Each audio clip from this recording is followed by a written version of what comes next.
bad. Okay. Places, everyone. Ready? 1, 2, 3. Great. 4 for safety. 1, 2, 3. Great. And one more. Awesome. Gents. Oh, one more. There you go. Great. Thank you all so much. Thank you. Perfect. Yeah, we're going to have this much.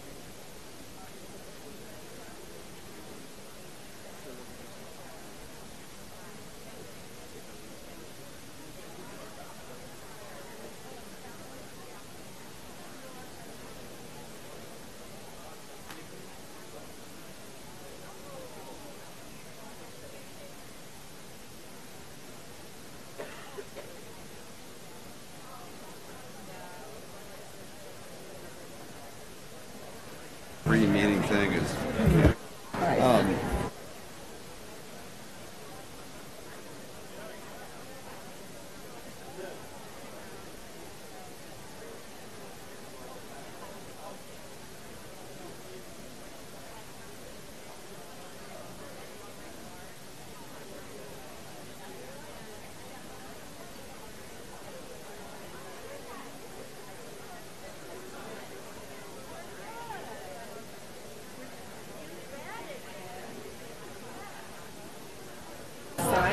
Pursuant to Section 84-1411 of the Nebraska statute, notice of this meeting was given on January 30th, 2015.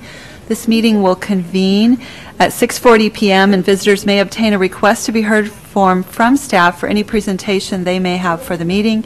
In accordance with policy, the request to be heard forms must be submitted to the Secretary within the first 5 minutes of the board meeting in order to be heard at this meeting. Agenda items are subject to reordering at the discretion of the board president. Please attend the entire meeting to assure that you're able to hear any discussion.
Pursuant to Section 84-1411 of the Nebraska statutes, the next regular meeting of the Board of Education of Douglas County School District 001 and the Board of Education Service Unit Number 19 will be held Thursday, February 19th, 2015 at 6:30 p.m.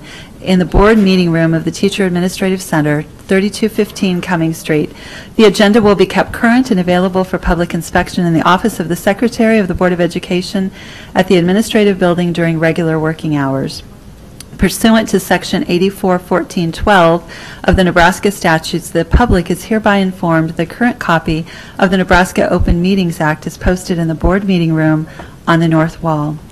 Please stand and join us for the Pledge of Allegiance.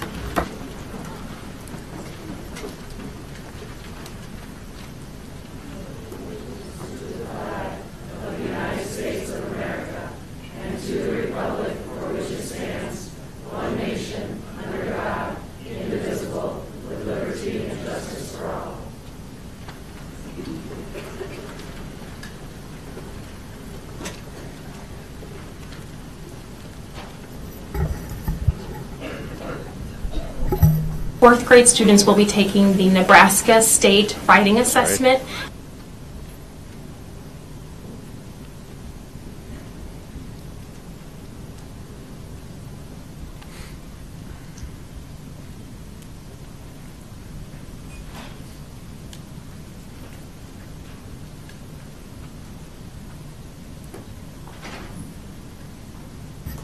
At this time, please join us and Ms. Williams will lead us in the vision and the mission of Omaha Public Schools. We'll go with our vision first. Every student, every day, prepared for success. And our mission, Omaha Public Schools prepares all students to excel in college, career, and life. Roll call, please, Mr. Ray. Fay. Here. Godding. Here. America. Present. Scanlon. Present. Snow. Present. Underwood. Vargas. Present. Wayne. Williams. Present. 7 present. Ms. Underwood will be joining us shortly, and I think Mr. Wayne is here as well. So we'll move on to Mr. Andrews' School Spotlight. Thank you, Madam President, and good evening. Tuesday, OPS held its yearly spelling bee. Dozens of students took part, but by the end of the event, that field was down to the final 2. Tonight, we salute their efforts, and if you'd please join me in welcoming and applaud after each, if you please. First place, Brooke Bybee from Joslin. Come on up.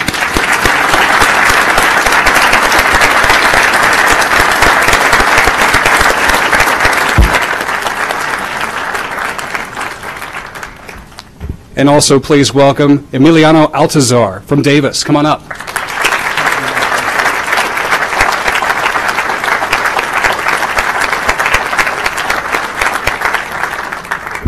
These students did a phenomenal job last night against tremendous competition. And students, if you'd like to say anything at the podium, you're more than welcome to at this time. Your call. No? Yeah? Very well. Let's give them one more round of applause, please. They did a great job.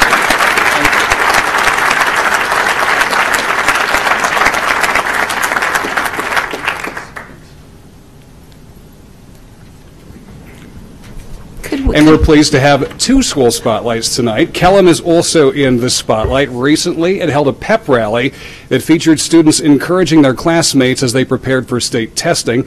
Before we honor them, let's take a look at the pep rally. Please direct your attention to the video screen there. This video was recently posted to ops.org. Let me pull it up here.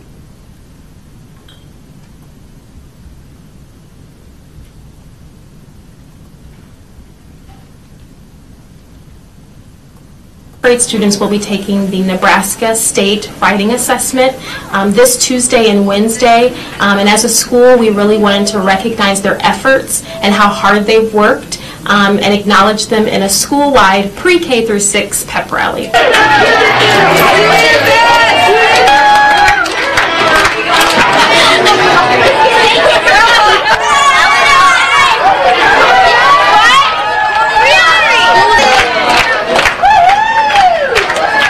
And we have staff and a student here from Kellam tonight. Please join me in welcoming them to the podium.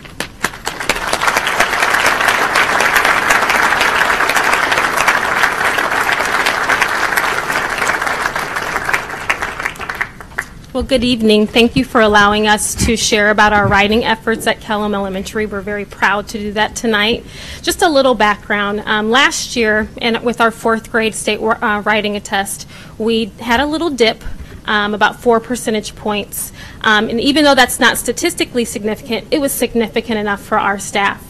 So our staff really rallied around our 4th grade teacher and really reflected on their own individual writing efforts. And we brought in an expert at that time. It was Jennifer Jacobson. And she worked with our teachers. She went in and she modeled Writer's Workshop. Our teachers watched, they listened, and they really embraced the Writer's Workshop approach. And we're so excited that we're taking this school-wide effort. It's not just a 4th grade thing. It's a school-wide. It's a pre-K through 6. So I invite any of you to come in. You'll see if you walk into our classrooms, Writer's Workshop every day. Within that Writer's Workshop, we have intense, focused mini lessons happening. We have students that are truly writing every day. And during that writing, you'll see teachers pulling students for writing conferences with descriptive feedback. So as the principal of Kellum, I am truly proud of our efforts, our school-wide efforts, and I know because of the work of our teachers and our students that we will make achievement gains. And so I'm going to have our 4th grade writing teacher, Miss Michaela Miller, come forward. Hi, my name is Michaela Miller. I've been a 4th grade teacher for 4 years now, and I'll have to say this year with our writing, it's been probably my favorite.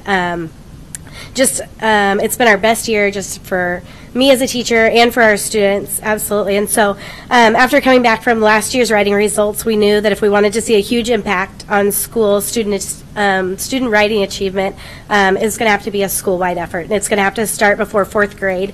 And so this year our school has taken a school-wide approach. And our approach would be centered around daily Writer's Workshop in every classroom with support from an expert in this area, Jennifer Jacobson. Ms. Jacobson is an author of children's books and a book called No More I'm Done, which is a book that we completed a book study on over the past year or so. We as a building have been incredibly blessed to just see her in seminars and to have her come to our classrooms and for her to model lessons and observe teachers and provide descriptive feedback on areas of growth and strength. Each year when writing scores were announced, they were prefaced by, well, we only test in 4th grade, but we all know that this is just not a 4th grade test. And it was always and lately it's been followed by a disappointing result. And so although we knew it wasn't always a 4th grade test, it came back to 4th grade. We just felt like it was a little bit of a disappointment, and we knew that we could do better. And so, of course, the teachers in primary grades were teaching writing, but there's not been a consistency or common language from grade to grade, which made it a tough start in 4th grade in August to figure out where students had been and what they already knew. This year, though, was different. We had a plan for our school. We knew that we had to attack this issue head on, and so we have. From our pre-kindergartners through our 6th graders, our teachers and students have focused on writing every day. I've even had kindergartners and students throughout the building bring me pieces of their writing, and it's been really cool to see. We have students who are not only writing, but writing for enjoyment across all grade levels, which is just a pleasure as a teacher. A couple weeks ago, as we were heading into crunch time before the writing test, Ms. Hutcherson approached me and asked if we wanted to do something special to get the 4th graders ready for the test. And so we decided on a school-wide pep rally. We thought, what an awesome idea for all students just to gather together and rally around them. And so I will tell you, the pep rally was just incredible. It was really it was just fun to see, and as I prepped my kids beforehand on what we were going to expect and what it was going to look like a little bit, but I don't think any of us were ready for just the love and support that was shown. As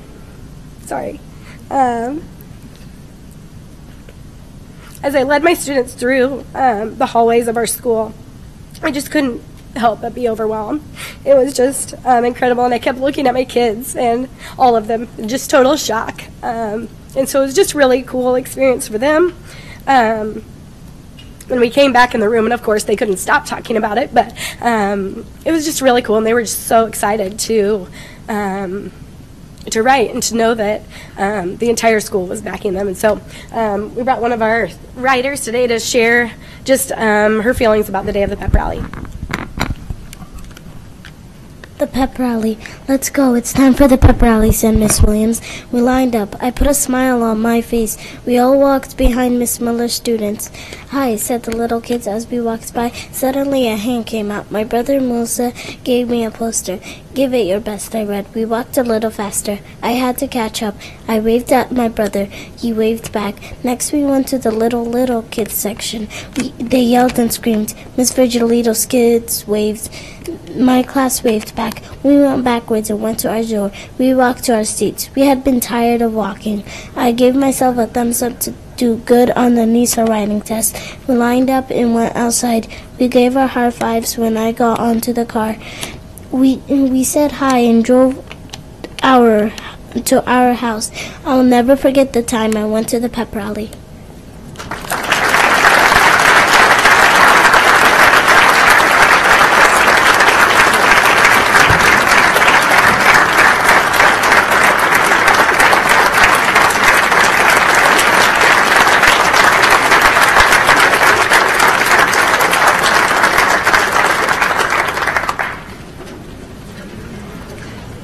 I am wondering if we could have the parents of the students we've honored here this morning stand up. We just want to thank you for the dedication that you put forth toward education as well. So we want to thank you. And our spelling bee parents, yes.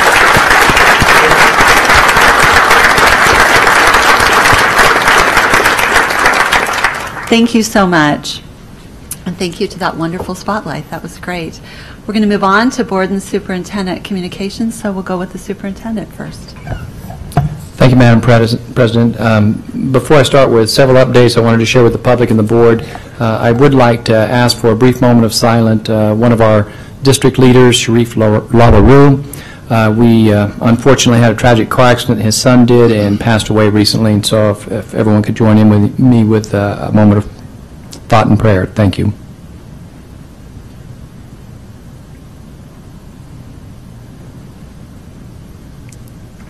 Thank you. Compose myself here a little bit. Next item, just a brief note. I know snow days are on everyone's mind because I get a lot of emails, texts, and phone calls. So I appreciate all the helpers, and we try to make those decisions as quickly as we can. And I know this morning wasn't as early as some wanted it. I found that out. So I appreciate that. What we were doing was monitoring computer screens from about 3:30 a.m. on, and obviously it was different than Monday's snow day issue. So it does require a lot of coordination with a lot of staff. We have district staff that drive roads and also coordinate with all the local districts in the metro area. So it seems like an easy decision, but actually there's several things you have to be concerned about, including young people who may be at home alone because a mom or dad may have to go to work.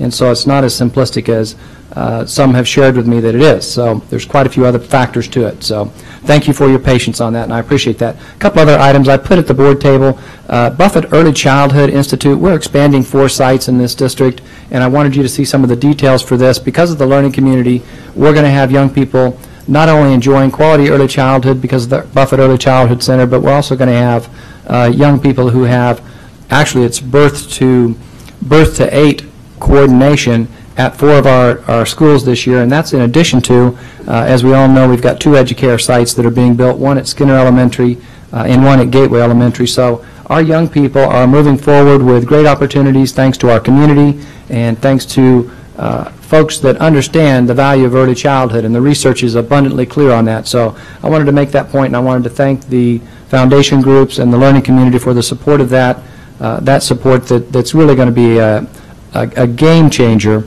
for the lives of literally hundreds of young people. So thank you for those folks that supported that. Also at the board table, at each of your board spots, I put a document here that says Exarban Scholars Career Connections. And I wanted to give another shout out to Metro College, Avenue Scholars, Exarban Foundation, Horatio Alger Association, and also I wanted to give a special shout out to the Sherwood Foundation and John Scott, who were primary contributors to what is going to be a huge scholarship for approximately 150 students in year 1 to go to Metro College. It's going to open the door to high poverty young people in a way that's never been opened in this district. And again, it's a game changer. It opens the door in a way that allows them to see the light at the end of the tunnel when you may not have the resources to understand how you're going to pay for your college. So we're making connections with our community in a way that's going to make a difference in the lives of our kids, and those are a couple of examples I wanted to mention tonight. I also wanted to mention another program that's funded by Sherwood and John Scott, and that is the Connections Program, which is expanding mental health services for our young people.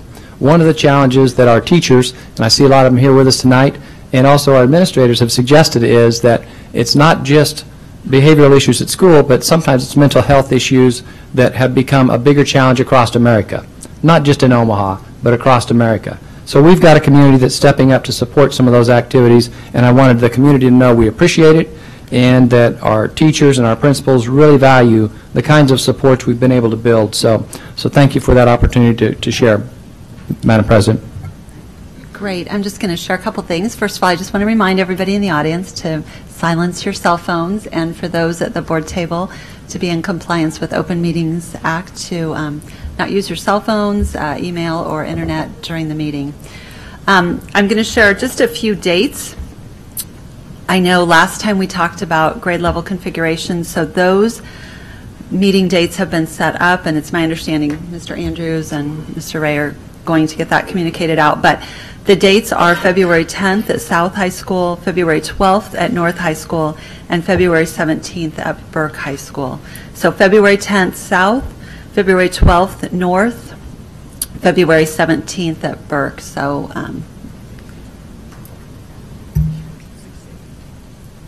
6 to 8 p.m. Sorry. Oh, I see that now. Sorry. 6 to 8 p.m. Are there any other board members that have comments at this time? Mrs. Fay? I represent the board on the Omaha Schools Foundation board, along with Mr. Evans, who attends those meetings. We had a retreat and strategic planning workshop about 2 weeks ago, where the Omaha Schools Foundation board and staff met to really focus in on the mission of the Omaha Schools Foundation and how we can prioritize the dollars that the foundation has to do the most good for the students of the Omaha Public Schools. I encourage you to go to the OSF website and look at the work that they do. You can also donate directly to one of the funds on there. There's scholarship funds. There's a whole list of them in a drop-down menu. Probably, I think there's even one for Benson. So you can go on there and donate directly to Benson through the Omaha Schools Foundation. But I really want to commend the executive director, Toba Cohen-Dunning, for leading the board in that and trying to really make sure that everybody understands what the work of the Schools Foundation is and how we can best serve the students of our district. Any other comments? Okay. Seeing none, we'll move on to public comment. And our first individual is Sabina Eastman. So if you would please state your name, spelling of your last name, and your address, and you'll have 5 minutes to speak. And Mr. Ray will let you know when you have 1 minute left and when you have 30 seconds. All right, my name is Sabina Eastman, last name E-A-S-T-M-A-N. And an address, 4808 Davenport Street. All right. Thank you so much for having me today. For my second year now, I have attended Lewis and Clark Middle School, and for the longest time, I have been extremely proud to be a student there. But recently, a huge issue has been brought up. On the morning of January 20th, an announcement was made stating that if any student was wearing leggings past our homeroom period without an extremely long tunic, dress, or skirt over it, they would be sentenced to a day in PAC being the equivalent to in-school suspension. This shocked me that our school would take such extreme measures as to punish young girls for their everyday outfits. And while I understand that the school may be the judge of what is and is not appropriate attire, the handbook states only that shoes and shirts are essential for proper attire, hats and hair and curlers is not allowed, and printed wording or pictures that promote negative connotations are prohibited. I am also aware that dress code is not the most important thing on your agenda, but our school has so many fights and problems in the classrooms, I see no reason why dress code should be the most important thing on their agenda either. That being said, here's what I believe is wrong with this. First of all, publicly making a student go to PAC for their clothing is only drawing more attention to the matter, embarrassing the girl and objectifying her body. The leggings are not the problem. Most skinny jeans are just as skin-tight as leggings, and by that, the administration is not saying that the leggings are inappropriate, but the way that they look on a girl's body is not flattering. Second of all, there is the issue of low-income families. Nowadays, the cheapest I've seen jeans is approximately $20 to $30, while you can get leggings for $4. So we want these families to go buy their children more appropriate jeans rather than notebooks and pencils helping them actually learn in our school. And third, this rule is extremely sexist. Probably a fourth of the boys at Lewis and Clark sag their pants, and they think that leggings are inappropriate. So let me ask you this. Would you rather see a young man's underwear or a girl in tight pants? And the administration shows no concern for what the boys at our school are wearing. So by that, to me, they are telling us that a man's education is more important than a woman's, saying that we need to change because our outfits are distracting to the boys. So they take these girls out of class in order for the boys to be able to focus in school. About a month ago, I was walking to first hour when a teacher stopped me in the hallway, referring to me as Black Boots Girl. This teacher then continued to tell me that what I was wearing was too skimpy. She then told me that, and I quote, "My shorts were too short and my tights were too tight." She might as well told me that my shirt was too shirty. I was then sent to the office to call my mother and ask her to leave work and bring me a pair of pants, and I missed an entire hour of classes. To conclude, I believe that the OPS public schools should be about and only about education. I don't want to go to school worried about how the teachers are going to look at me or if I'm going to be sent to the office that day. I want to go to school and be worried about if I'm going to have a pop quiz next hour or be excited about presenting my science fair project. 2015 is a new year, and we are the next generation of great presidents and lawyers and doctors. So on behalf of all the girls at Lewis and Clark, some of whom are here today, we would like a new policy enabling students to follow the handbook dress code and be able to wear leggings and tights and shorts without concern of punishment, because I strongly believe that we need to take pride in our education at OPS, not in our dress code. Thank you very much.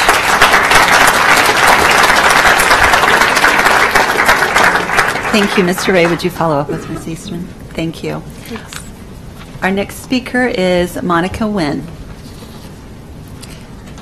Please state your name, spelling of your last name and address. You will have 5 minutes to speak. Mr. Ray will let you know when you have 1 minute left and when you have 30 seconds left. Hello, my name is Monica Nguyen, W-Y-N-N-E. I don't remember what else you asked. And your address. Your address. 6910 North 40th Street, Omaha, Nebraska.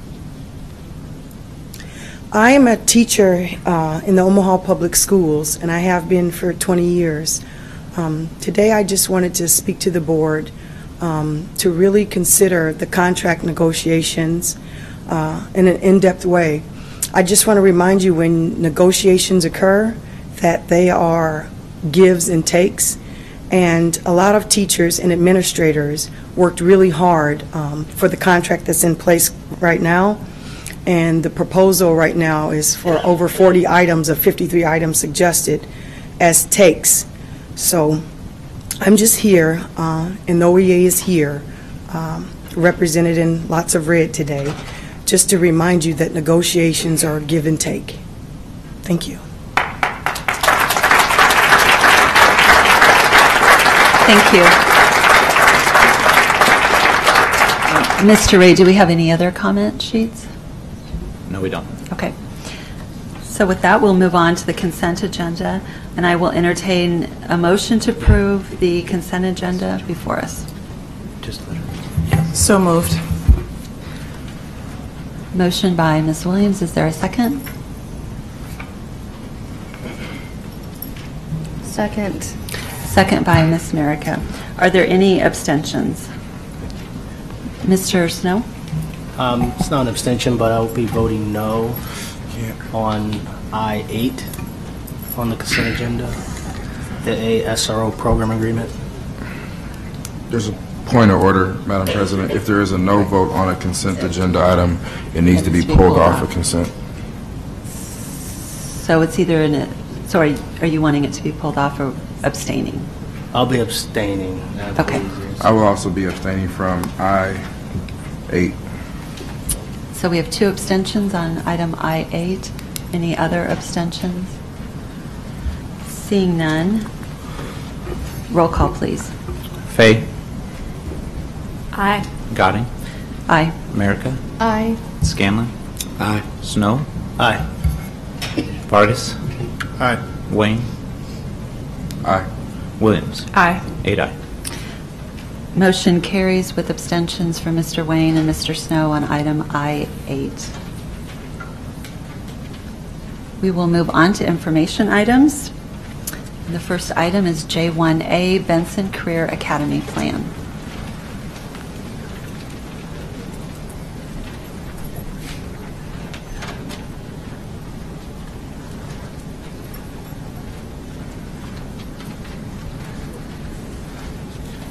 Which one do you want?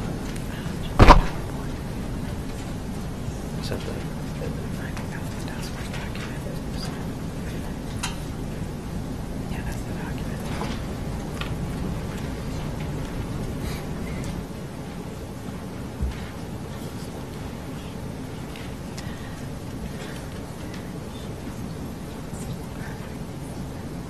While Mr. Ray is getting that set up, I'll just build a little background knowledge. As our board knows, we were given the charge to create a task force.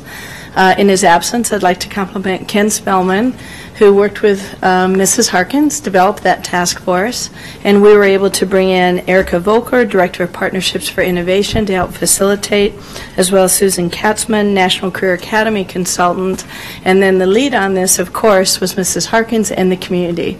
So I think you are in for a treat, and I'll give it to Mrs. Harkins to lead this presentation. Thank you, Dr. Kerber. Madam President, Mr. Evans, Board of Education, thank you very much. My name is Anita Harkins. I'm the exuberant principal of Benson High School this evening, and I'm also one of the representative members of the Benson High Task Force.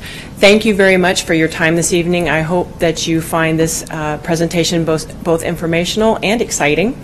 We have two members of the task force that are going to co-present with me this evening, and so I would like to first introduce to you Carol Russell, who is an alumni of Benson High School, a community member, and a very exuberant member of our task force. So Ms. Russell, if you'd like to come forward, please.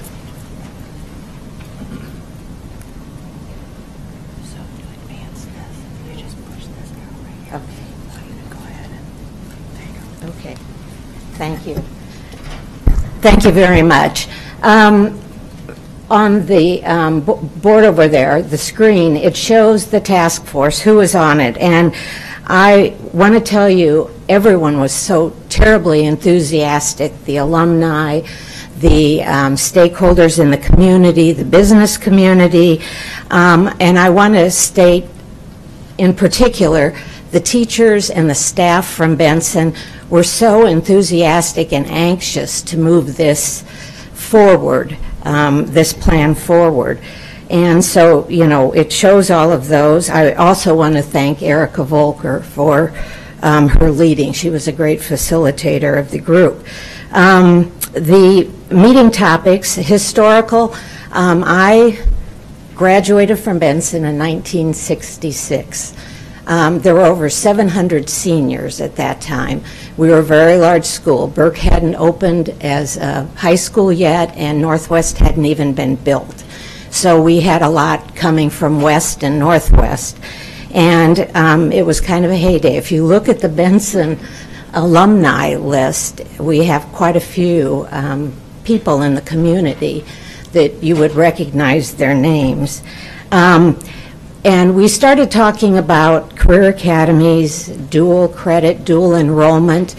And I tell you, you know, Dr. Evans mentioned the Metro and the scholarships. I'm on the Metropolitan Community College Foundation Board. And the ability for students to have dual credit and dual enrollment is so impactful for the students as they move forward. The graduation rate goes up considerably if they've moved towards already achieving some things in post-secondary. So that was very important. And also the work-based learning, you know, the career academies then can bring in people from the community and offer the youth paid or unpaid internships, job shadowing, tours of businesses so that they can see what they might be doing as they develop their careers. So again, it was a great task force. We had a great time, and I'm enthused about what we are presenting tonight. Okay. The career academies, I won't read that, but the important thing is the curriculum, and I think the teachers are willing to step up and enhance the curriculum and take additional training, which is needed to teach dual enrollment and dual credit classes. And also the students and teacher cohorts, the teams that would work together on this. Developing a business advisory council to work with the career academies. The businesses are looking for strong people to enter the workforce. Our family business is Millard Lumber, and you know, the construction and design career academy would be very important to them. They're always, you know, looking for people with the skills in that industry. And then, you know, the statistics show that students who have dual credit, dual enrollment, are involved in career academies, the graduation rate goes up much higher with those students because they're looking towards their future and have a step up on what they're able to do. So, this is our recommendations for Benson to become a high school magnet and a career academy. We're looking at 6 consecutive years. Things like this don't change overnight. I once heard a trustee from the Robert Woods Johnson Foundation who said, if I expected instant results, I wouldn't love my children. So, you know. So, you know, you have to give things time to work and develop and establish themselves. So 6 years is what they're looking at.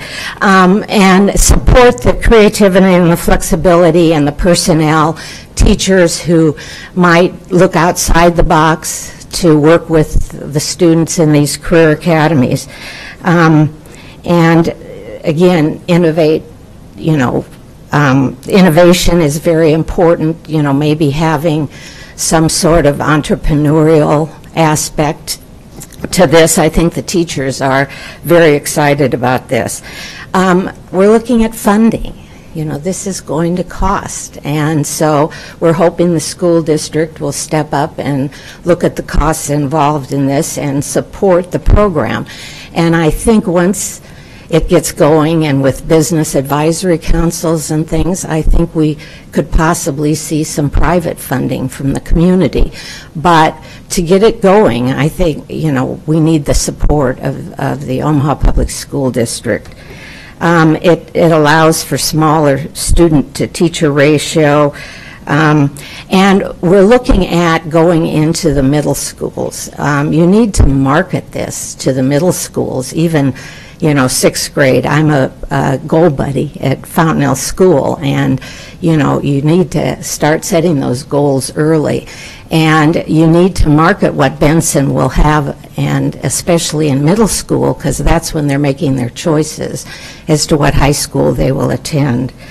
And then, again, recognizing that this, giving 6 years, hopefully, you know, we'll see improvement from year to year, but, you know, the whole enrollment thing may fluctuate. Benson is in a landlocked enrollment district, and so we really have to educate the students to want to go to Benson and to be involved in the career academies. Thank you.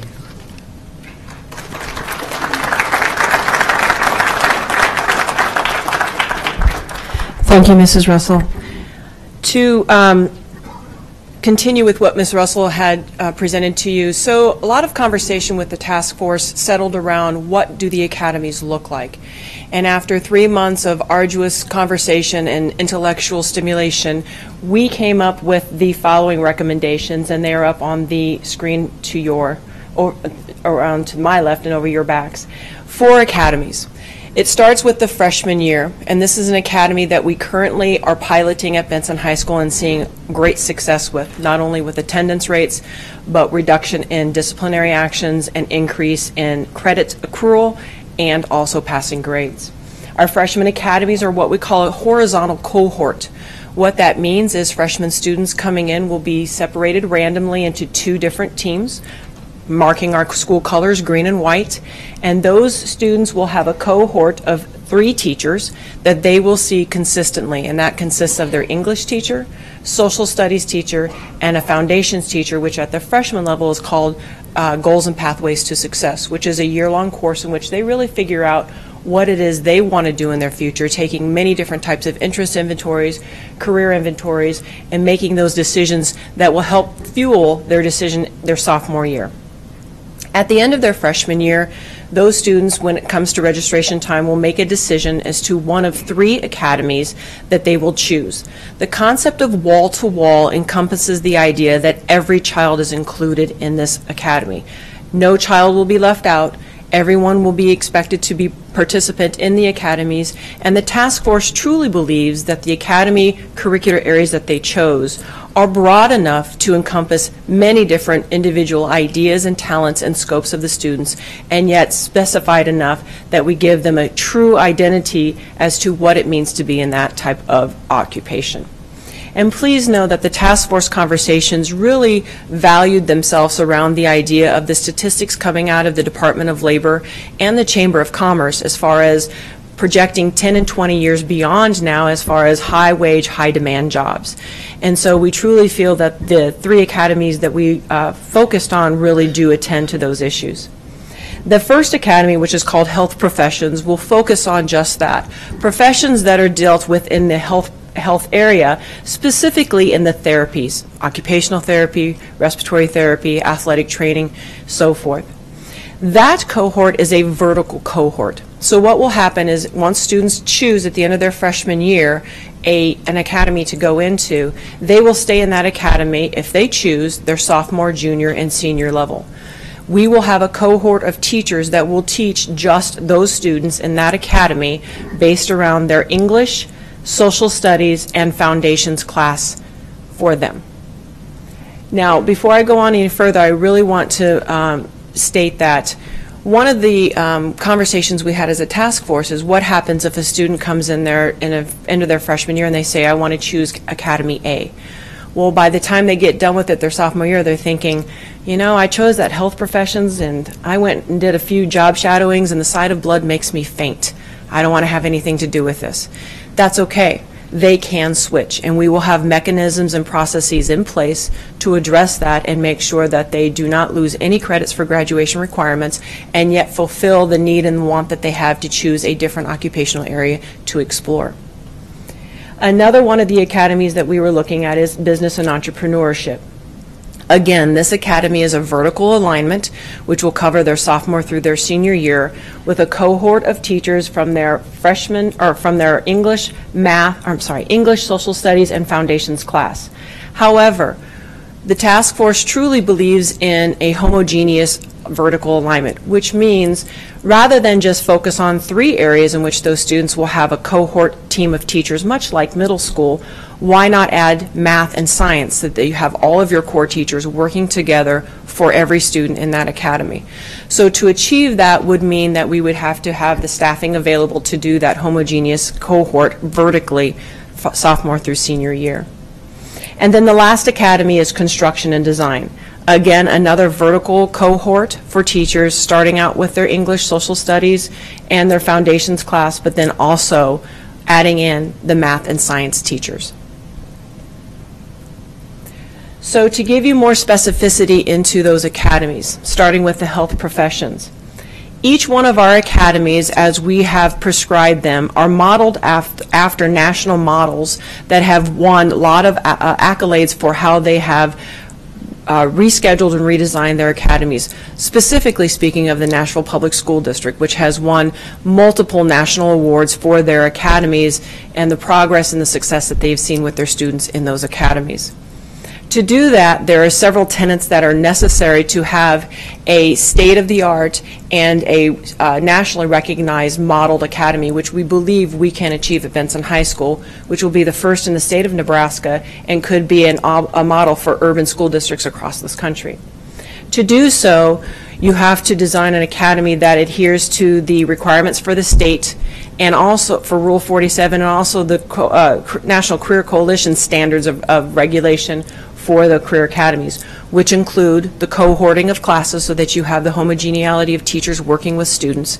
You also have the design of an advisory board so that you have that community buy-in, stakeholder input, and that you have the outreach into the community so that our students have real-life job opportunities, whether it's job shadowing, internships, externships, whether it's paid or non-paid.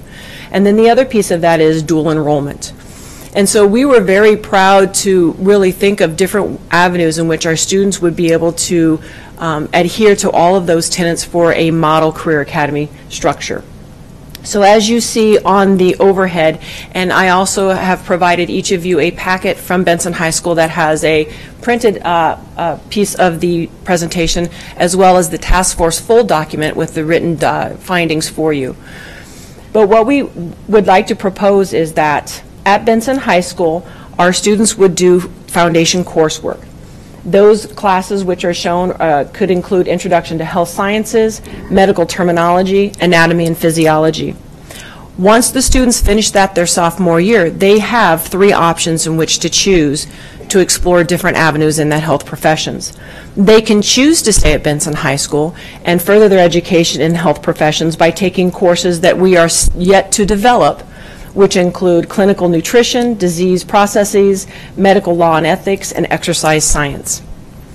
If they choose not to take that route, they can also choose to take the UNMC Alliance route, which is already an established cohort with UNMC Medical Center, as are other metro high schools where students take medical classes on their campus. It can either be a year or 2-year experience and gives them some real life learning lessons. They also have a third choice with what we already have structured here with the Omaha Public Schools at the Career Center, where they can take certification classes and earn their certificate in either as a CNA or an EMT. All of these courses have the possibility of a minimum of 9 dual enrollment credit hours with either Metro Community College or the University of Nebraska school systems. What we have next is a proposed budget for the 2015 through the 2018 school year. We wanted to make sure that we covered what we felt would be the necessities for the upstart for such academies. And so we really focused on professional development, equipment, student transportation, and staff. So for the Health Professions Academy, we really felt that what was needed more so than anything else at this point is professional development for our staff. As Mrs. Russell explained to you, our staff is extremely excited moving forward with career academies, but they are first to say, we don't know exactly everything we know yet to make this a great school for our students. And we want to be able to provide a model academy for all students and do the best we can. We need further professional development for that. We also know that there will be equipment that will be needed for experiential labs. We need not only consumable resources, but also those pieces that our students can use at Benson rather than using extended time and resources to transport them to other accessible avenues so that we can give them as experiential pieces. And then also staff. We would request extra staff so that we can build those extra elective classes and have them take place at Benson High School, and then to also write the curriculum for existing classes so that we can extend that to community partnerships and bring in those folks into the classroom to do a cohort of teaching so that our students learn not only from an educator but also a tradesman in the area or a professional in the area so they get that real world experience. The next academy that we propose is our business and entrepreneurship. This academy, as with the health professions, would have the tenets of recognizing that we have the potential of a minimum of 9 semester hours of dual credit with area colleges, that we have an advisory board with it, and we have the work-based learning opportunity. We have already had conversations just to see what our community partnerships would be interested in, and we've worked with First National Bank and Mastercraft and Scooters for a coffee shop down at the Mastercraft building. In the table at the bottom of that slide, you will see that there is a prescribed curriculum. In November, our task force was asked to look at a nationally recognized and accredited curriculum called High School of Business. This comes from the state of Ohio and is nationally known, much like Project Lead the Way at North High School. This curriculum would allow our students to take a nationally known course of study with dual enrollment capabilities, AP capabilities, and we could literally drop it into Benson High School. They provide the professional development for our staff, extenuating learning experiences for our students, as well as the curriculum and the consumable resources necessary. With the vote from the task force and the authorization from Dr. Kerberg from Curriculum Instruction and Assessment, we went ahead and put in an application to see if we would be accepted into this program, and we found out right before the winter break that we were accepted. So Benson High School now is the only high school in the metro area that is a high school of business school. The only other school right now that has that is Plattsmouth. We do know that Fremont and Lincoln Public Schools are looking at the same curriculum but have not been awarded that yet. So we are the only ones currently that will be allowed to have that. And we're very excited. As I said, it is a nationally known and accredited, acclaimed curriculum, much like Project Lead the Way, and I think it will bring wonderful things to Benson High School. The budget associated with this academy is also up there. The one thing that I would like to draw your attention to is the asterisk areas. These are areas in which the task force did some research, and with the help of Mr. Ken Spellman, we have recognized that there are grant monies available that would offset any responsibility by the Omaha Public School District for upstart costs, because those grants would be able to take care of that. Most predominantly would be the Perkins dollars that are already allowed for career education in the Omaha Public School District. And so we felt that that was something we wanted to make sure that we highlighted, as well as already established partnerships with the Chamber of Commerce and Metro Community College for paid internships for our staff to get that professional development that they so strongly need and desire, so that they provide the best education possible for all of our students. Also in your packet, if you wouldn't mind, on the right-hand side of your folder, there are several documents that give you a detailed assessment of the budget that would be necessary for the High School of Business, which outlines and delineates the professional development and the dollars needed for that, as well as travel and also curriculum necessities. We also have with that documentation for you that was produced by Tech Architecture that talks about and outlines for you not only square footage needs, but also dollars that would be necessary for any renovations that could be covered by the bond issue that would allow us to provide those experiential classrooms for our academies. The last academy I'd like to speak with you about is our Construction and Design Academy. This academy also has adhered to the tenets of a national model career academy, in that we will have an advisory board for it. It has a minimum of 9 possibility dual credit hours with Metro and or University of Nebraska system. Our students would come in after their freshman year. As sophomores, they would take one of the 4 foundations classes, and those foundation classes will also extend into their junior and senior year. Once they have those foundational classes under their belt, they have 4 choices as far as professional routes that they could choose from. One of them is our BEST program, which we already have in going on at Benson through our electricians program, which is a 2x2 electricians program, which we work with the IBEW, and we are finding great success with that.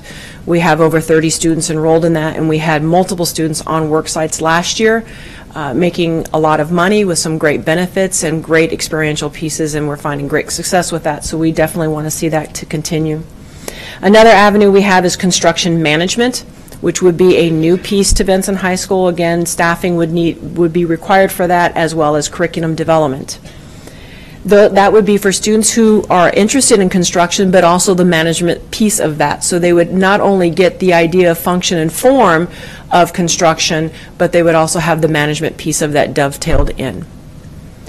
The other option that our students have would be the CAD Academy. This is also a nationally recognized academy for computer-aided drafting. It focuses not on engineering, but rather architecture and the emphasis on green resources. So our students would have the ability to look at not only form, but also function of creating anything that is architecturally based, but without the engineering focus, because we want to make sure that we do not overlap into the magnet areas of one of our sister high schools. And then the last avenue is design. Benson currently already has a 4-year program in our graphic design program. We would just enhance that and add extra hours for our students to take, along with our AP art curriculum. We have one of the best art departments in the city of Omaha, and we definitely want to make sure we continue to showcase that and have our students learn from such fabulous educators. The construction and design budget, also from 2015 through 2018, illuminates professional development, equipment necessary, and faculty. Again, we do have the opportunity for offsetting dollars through Perkins money, also with the partnership with Metro Community College and the Chamber of Commerce.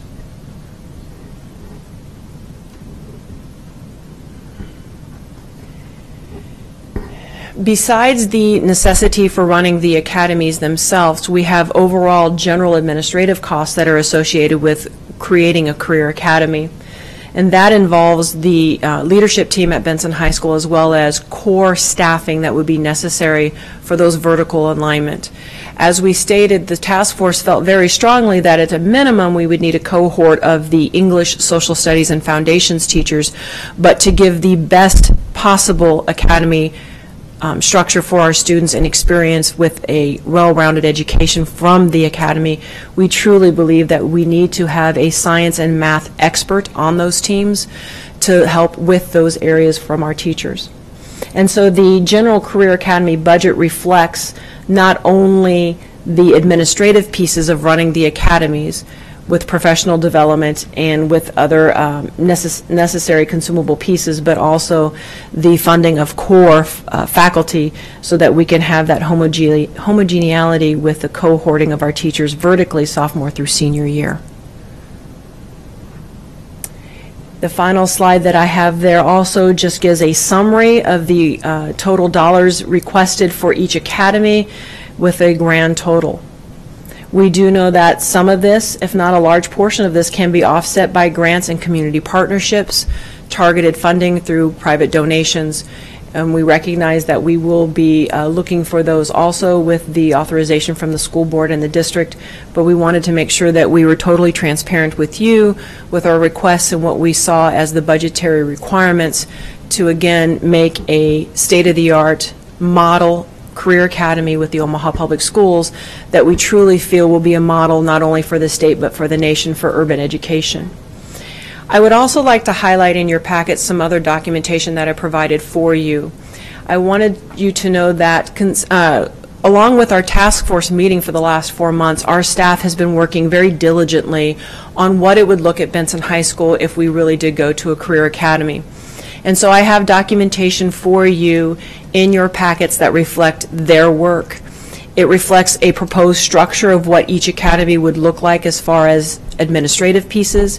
It also has for you the work that our staff has done, not only on team building, but also where they feel they fit best for their interests and their career areas and their curricular background as far as teaching in the academies.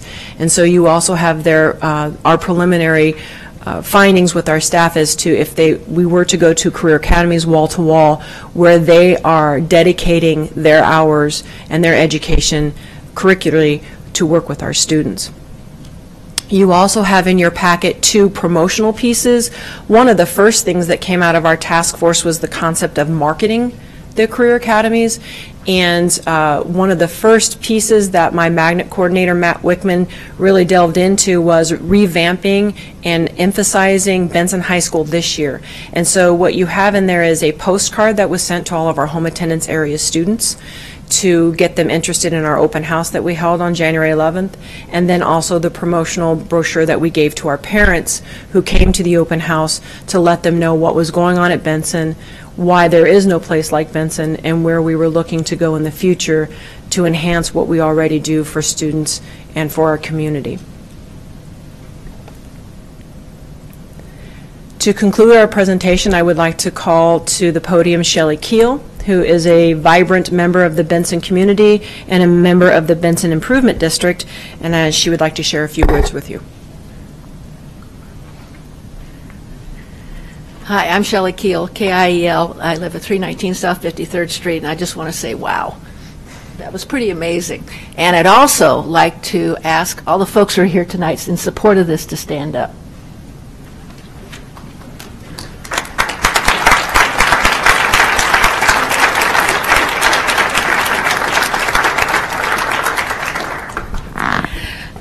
I do work with the Benson Business Improvement District, and I have been privileged to work on this task force since last October, 7:30 a.m. on Friday morning. So this was a dedicated task force. The Benson Business Improvement District is actually, if you do not know this, a special tax assessment district that was reorganized in 2010 and works to improve the infrastructure of downtown Benson. We've worked with Benson High School on a number of initiatives, including bringing back the homecoming parade through downtown Benson and featuring the Benson Bunnies on our streetlight banners. As you can see, the Benson community has undergone a transformation and revitalization over the past 10 years. From the newly designed east entryway of downtown Benson, the exciting $1.5 million streetscape redesign of Maple Street and Military Avenue, to retail development along Ames Avenue, amazing things are happening in the area. And the Benson High School Task Force hopes to mirror that same transformation at Benson High School. Businesses have reblossomed in Benson, and the plan before you tonight reflects the same kind of renaissance at the high school.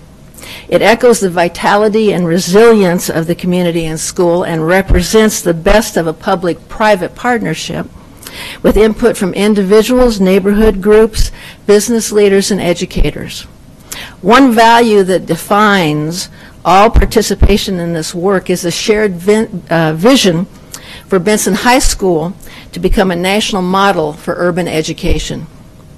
But as we all know, the best laid plans need diligence, hard work, and most importantly, heart. Our task force firmly believes in the abilities of the leadership of Benson High School to carry out the extraordinary work that this plan entails, and it is an extraordinary amount of work. I've never met, during my efforts in the public arena, a more dedicated group of educators. And they are ones who, in my opinion, these folks in general, in particular, and educators in general, are really, they represent the better angels of our community. They are the ones that, whose service improves the lives of young people. And with a commitment from you all, Benson will provide students with a rigorous, real-life learning opportunity to prepare them for the next stage in life, whatever college and career path they choose to take, because as you have heard yet tonight before, there is no place like Benson, and we're not afraid to tell you so. Thank you.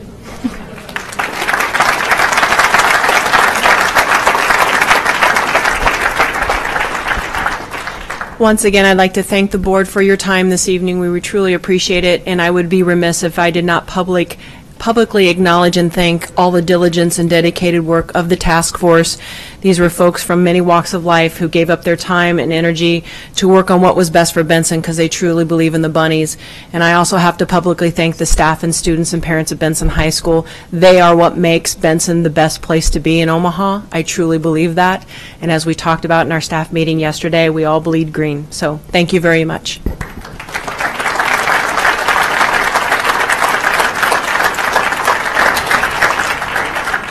Thank you all so much. It's clear that you're dedicated and you worked very hard on this. This was a great plan presented. I'm going to turn it over to Mr. Evans just a little bit to give us some next steps, and then we'll go to questions from board members. Thank you, Madam President. Just a couple of comments. One, it's been a long journey. I can recall speaking to Ms. Harkins, gosh, year ago, maybe even longer than that, about some of the thoughts and ideas. But now we don't have just thoughts and ideas. We've got an T-cross, I-dotted plan that's fully vetted in a high-quality fashion, but it's taken a long time. I'm going to remember Carol's quote on taking time. That was awfully good. But I think what we have now is a plan that is something that this community has taken part in, and I also think we have an opportunity to move forward at Benson in a really high-quality fashion.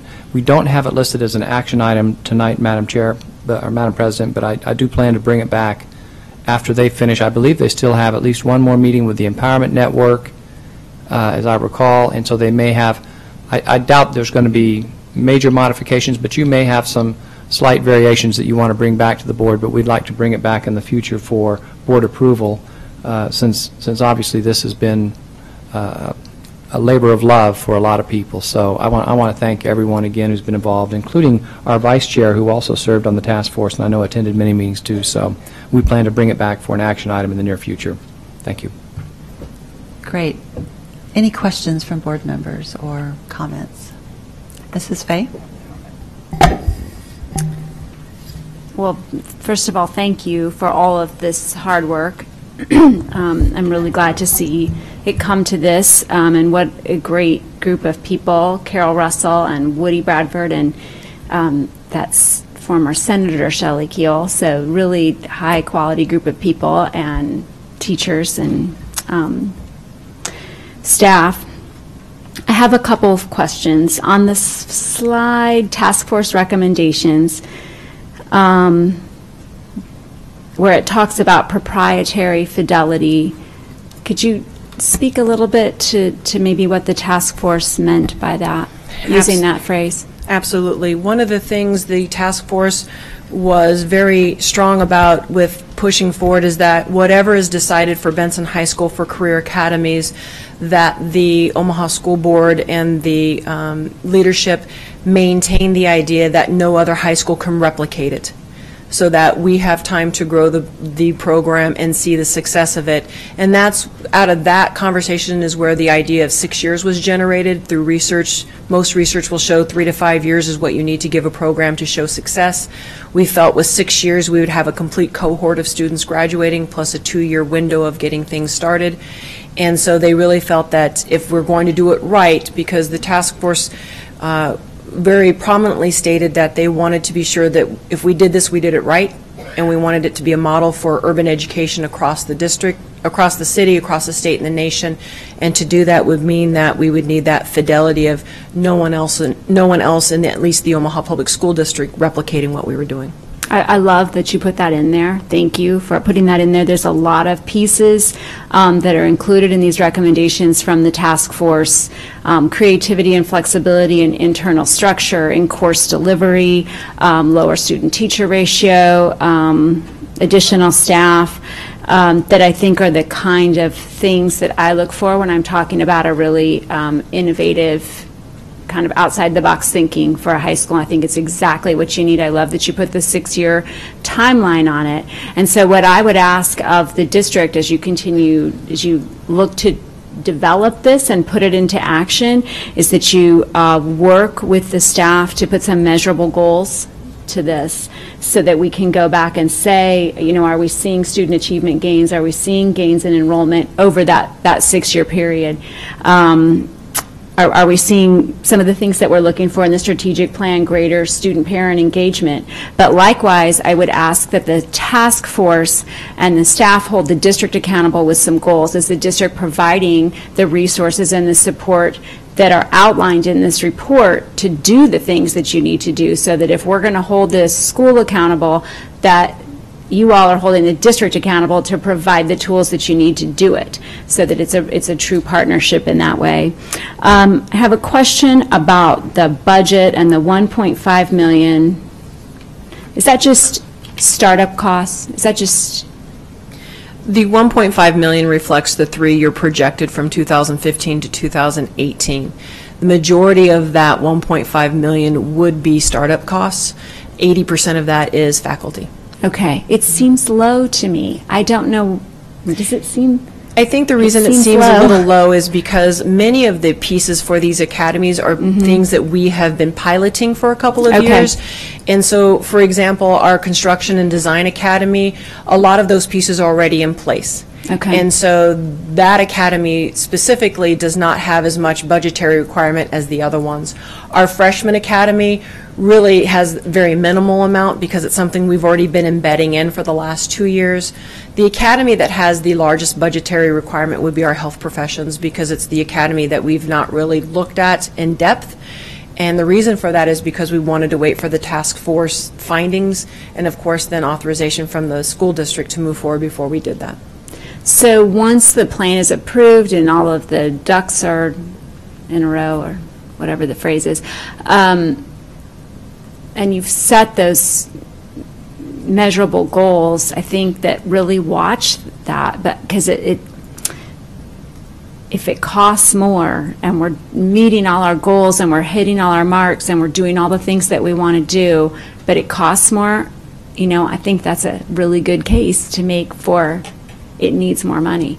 So I think that's, I just think it's important to really do it right and to not say, well, we could have, if we know this is what you've determined you need to make it successful, and if it's not fully invested in this, then we're just setting ourselves up for less than what you've got here. And our goal is, budgetary-wise, is that if we do it right from the beginning, we will attract students because of the rigorous curriculum and the insightful and experiential pieces that we're providing for them, so that within 3 to 4 years, because of the increased enrollment, we will self-sustain the budgetary needs for the academies. And I will also, I have to give public accolades to Ms. Williams. At our last meeting, when we were talking about getting ready for the presentation tonight, we had the Chevy and the Cadillac version. And Ms. Williams really said to us, guys, don't demean your work. You've been working very diligently for 3 months. And I appreciate as a board member that you don't want to ask for too much because you're being conscientious of the needs of all schools in the district. However, if you're telling me that you want to do this right, then you need to go for the Cadillac version. Right, and yeah. so we went for the Cadillac version. It's a hybrid Cadillac. It's a responsible thought. So. Thank you very much. You're welcome. Ms. Williams. Well, I just want to first thank the task force, because it's not always easy, and I really tried to be strategic in coming because I wanted to see the work. I mean, I've tried to publicly make sure that you know and come and let you know that I support the work, but I also didn't want to be, as a board member, it's you don't want to get too far into the details, but you want to support. But it was amazing the times that I was there when we discussed the High School of Business, and we kind of had a sticky note voting system, and it was unanimous yes that everybody that had read the documentation that Erica sent out, and there was a lot of reading to do, and kudos to you all for reading through all that and being so active in this. And what we have is an amazing new venture for Benson that I think the plan is going to go off, I won't say without a hitch, but it's going to go smoothly, and I think you have a lot of support, and I'm just very proud of the work that you all have done. And the other part, Mrs. Fay touched on it, is that in this plan you all strategically built on what Benson already has, and that's something that we can look at as we're doing other projects. We can start to kind of think about, let's build on what we have and make something great. And so even the 1.5 is still, for me, low, but we'll work on that. We'll work on that before we come back for a vote. But I just want to thank you all for your hard work and effort, because you've produced something very wonderful, and I applaud you and I support you 100%. So thank you. Any other board comments? Mr. Scanlon. I would also like to thank the task force, and I think that it's also great that looking at the career academies that you've selected to focus on the health professions, business and entrepreneurship, and construction, those are all career fields that will have a need for significant employment in the near future. I guess I'd just like to state publicly, or have somebody state publicly, that this doesn't mean we're turning Benson into a career high school. It's still, you have the opportunity to go to college if you so choose, and that curriculum will still be available.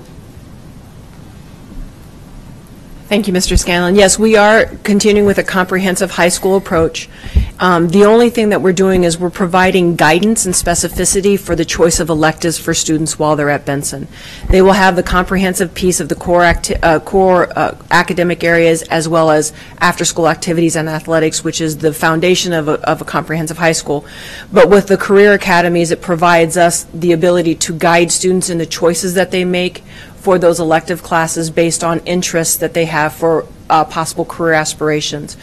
The other piece about the career academies, which I did not go into for the presentation this evening, but is fully delineated in the task force document itself, is that the way that the task force has structured the academies, that it provides education for students from leaving high school and wanting to go right into a job skilled set environment, to students who want to go an extra year or so and get certification, to those students who want to get post-baccalaureate experience. So we've been able to fulfill the proprietary gamut of where do kids want to go and what do they want to do, and so that we've not left a single student out as far as past high school, what are you going to do for the rest of your life? And we felt very strongly that was important to address, because we know there are some students who will leave this that want to go right into the workforce, while others will experience different things and make decisions, while others are very focused and want to go right into a college setting. And so the dual enrollment piece is very important for that, because they can use that. They don't have to use it the very next year. They can use it a few years down the road.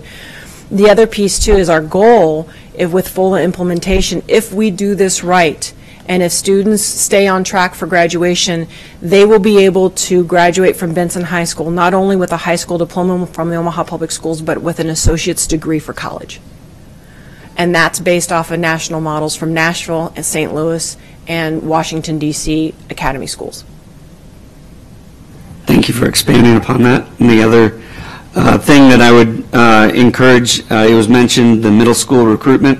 I think that's huge. I mean, you've got Monroe that's right next door, but I would encourage you to get out and recruit the other middle schools, because, you know, if this is approved and it goes forward, Benson will have an opportunity to provide a lot of students opportunities that the other high schools do not have. And I know that we have a career academy. I appreciate our career academy, but a lot of the students don't want to take time out of their day and be bused to the career academy. So this being offered at Benson will be an attraction to increase enrollment. So thank you guys again for coming up with these ideas and all the work you put into it. Thank you so much. Are there any other comments? Seeing none, we'll move on, and thank you again for all of your work. So next, we have graduation and dropout rate information, J1B.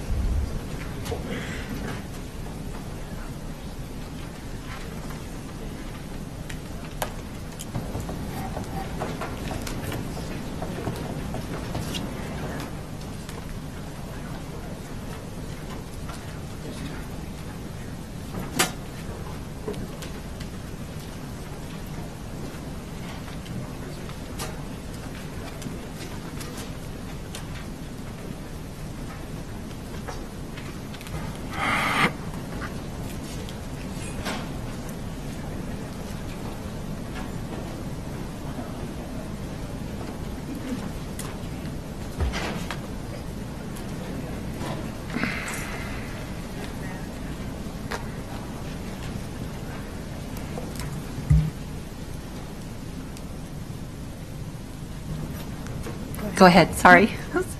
Good evening. I'm Lindsay Bando. I'm from the OPS Research Division. I'm just going to speak briefly about the graduation dropout data and kind of more trend data to keep it as brief as possible.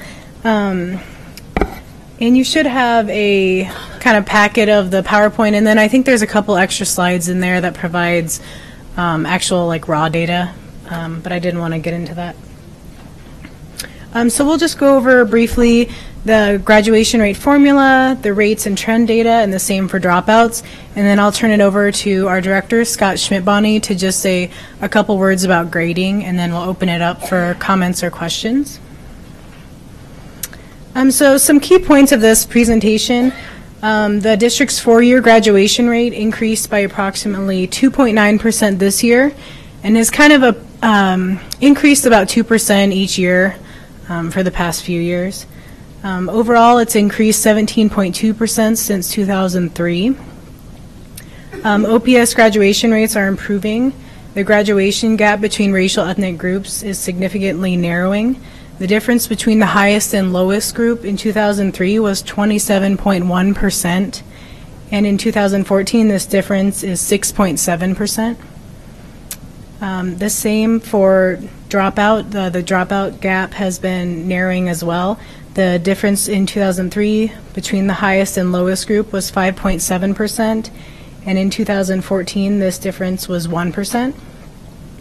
The 2014 dropout rate was 2.46%, pretty similar to the 12-13 rate, so not a whole lot of change there. The adjusted cohort graduation rate is the rate that the federal government adopted and assigned to all schools. The numerator is the number of students who graduate in 4 years, and the denominator works from the bottom up by identifying that original class of true freshmen. They then add in transfers in and subtract transfers out. That is for the 4-year rate. There is also now a 5-year and a 6-year cohort graduation rate provided by NDE. And this obviously counts students who take an additional 1 or 2 years to graduate. And this is just kind of a breakdown number-wise for the past 4 years of the number of 4-year, 5-year, and 6-year completers based on those rates. And we can see that we do add students in that 5th and 6th year. Over time, though, we're seeing some decreases in the number of students counted in the 5th and 6th year and more students in that 4th year. So, for example, in 10-11, we added 168 more students in that 5th year, and in the 12-13 graduation year, we added 141 instead of that 168.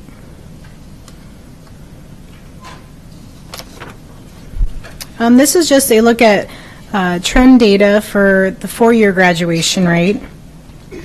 As you can see, the rate has increased relatively steadily over the past 12 years, with a 17.2% increase since 2003. The 5- and 6-year rates have also increased since their creation in 10-11.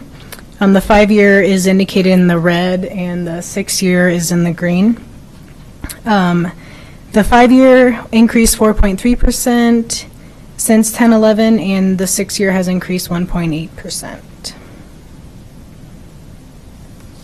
This is the graduation trend broken down by our largest racial ethnic groups.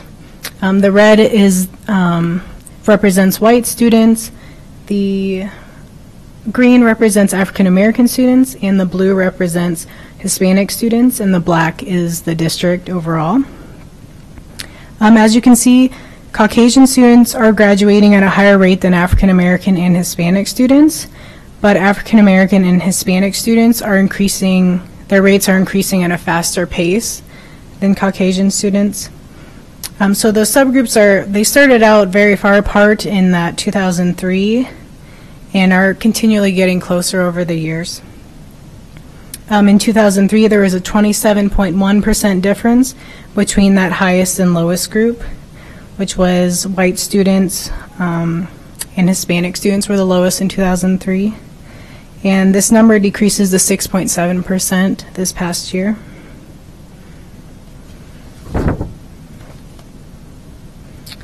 Dropout rates. The formula includes 7th through 12th graders. This is also a formula adopted by NDE. So we take the number of dropouts in 7th through 12th grade over the number of students in 7th through 12th grade who were at official fall membership. We typically do not have a lot of dropouts in 7th or 8th grade. There's sometimes a couple, and that's usually more of a function of we couldn't track them down to see where they went.